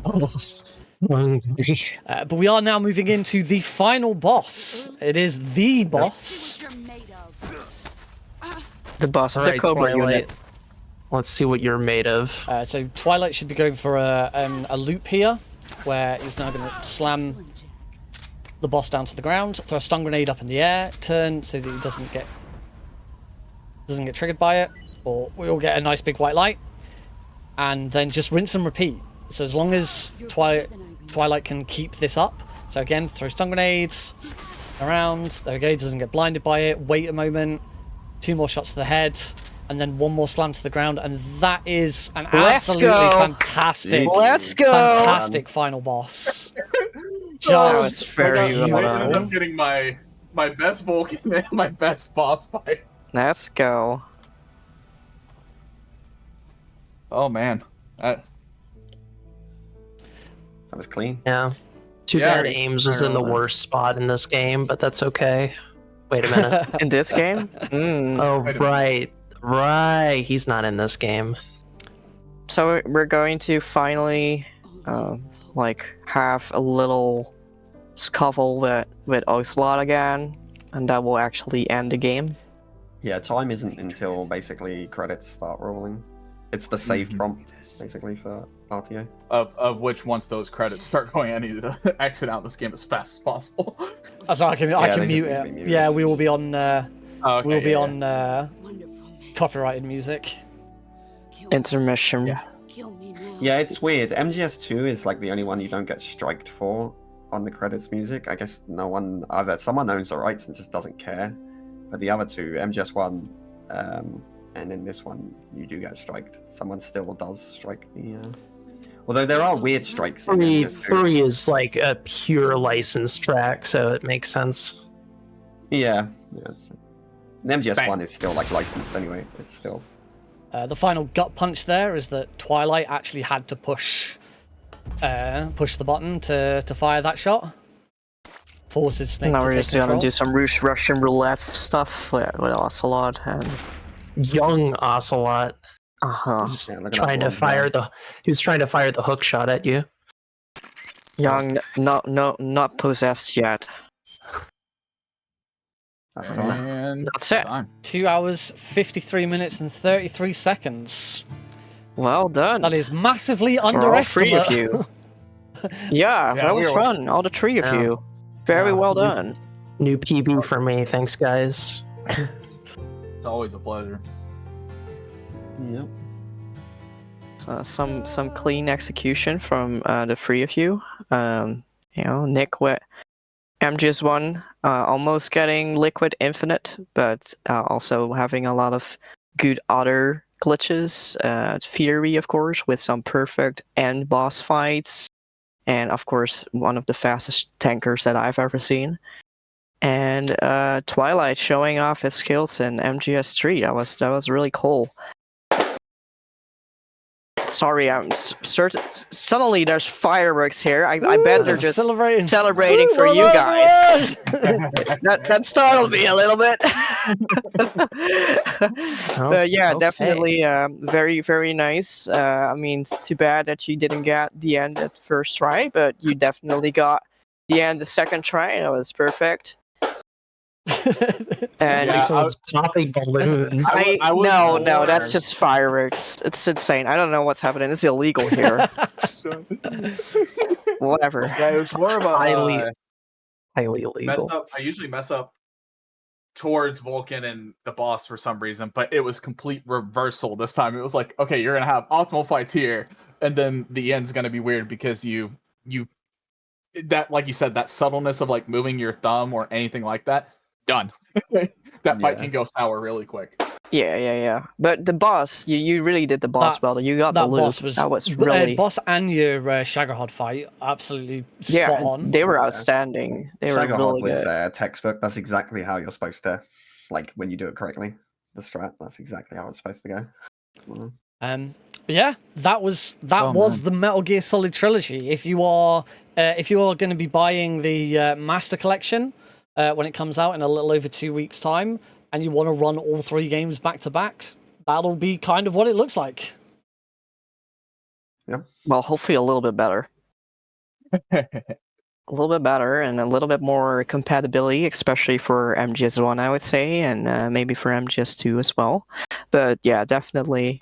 I think we can say, because me and Nick have originally met each other by doing MGS speed games, and the 5 of us, we all love MGS a lot. I have to say, like, to me, Twilight is a new person in this scene, but I can definitely see how much he loves this series and how much he likes the speedruns themselves. So this was kind of like a little love letter from us to the games. I think we're all very excited to see the Master Collection. Is there anything that you guys want from the Master Collection that you don't have right now that you really dearly want? Pal skip. Pal skip. To be honest, I don't. It's just going to be great having MGS3 on PC. Actually, making MGS3 at the moment is one of the hardest games to get into in the series because it's so inaccessible, and finally having a PC port and current hardware port, it's just going to mean so many people who can't play it can now actually pick up this game and play it. Yeah, I personally like. There are little things I would like quality of life things added, but the reality is if they don't do any of that, which they probably won't do a lot of it, as long as they release them and they work fine, that's all I care. That's all I want. It's like I would just like MGS3 on PC to work, even if it's just like it is on series. Like, just work. Yeah, that's fine. I'm cool with it. Still, I'm cool with the aim being like still like rough to deal with, but like you just get used to it, just adapt to it. Because the game runs fine, really. And I play it? just started a month ago running MGS3, so to see, like, it's so much fun. It's probably my favorite run out of all the 3 I do. And I'll keep progressing in difficulties as it goes, but I think I had the most fun because it's those little cool small optimizations that I love about it. Play with any suggestions for the Master Collection? Konami's watching. Suggestions, yeah. I mean, like, yeah, I want 3 to actually be a good version because there's never been like a PC version, but for a solid one, I because it's going to be hopefully console, but not console in a way on PC where we actually have the benefits of speed. I really, really hope that it's faster than PSTV because no one likes running on PSTV. It sucks. Aww. So if it's actually... Do you actually like dealing with the PSTV? Nick just set it up. It's been a wild ride setting up my PSTV. I've enjoyed working on my PSTV so much. I've actually just bought a Vita as well so that I can play stuff on the go with it.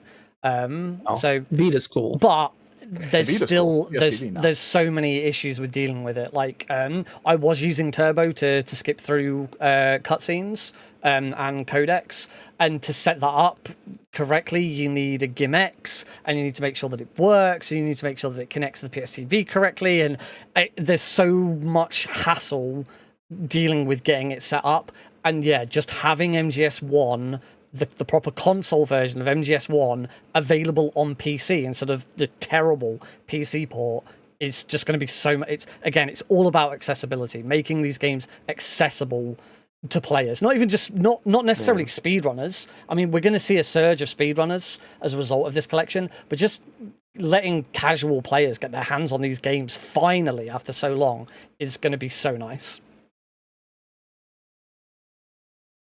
Yeah, I think that about wraps up our wishes for the Master Collection, and I think we're gonna sign you guys off if you don't mind. So if you enjoyed these runs, be sure to follow the runners because they've all done an amazing job. So Nick RP Green for Metal Gear Solid 1, Twilight Realm for Metal Gear Solid 3, and Theory UK for Metal Gear Solid 2. I'm the Lightning Strikes, or Lighty Strikes on Twitter. I've been your host, and we have been accompanied by Plywood, or Plywood Gaming, who also runs a lot of these games himself.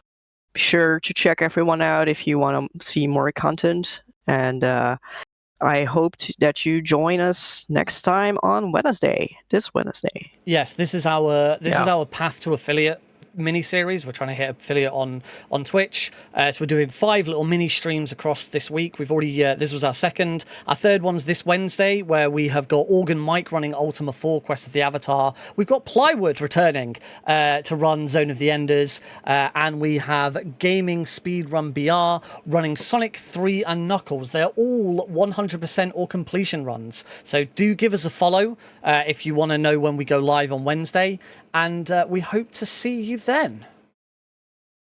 And obviously, our thanks go out to the people that have been running for us tonight, because without you, we can't hit affiliate. So thanks so much for donating your time to us. It's been wonderful, having you here, seeing you run, and obviously commentating for you. For everyone that currently is having an evening in Europe, good evening or good night if you're going to bed. And for everyone else, I would say have a good day.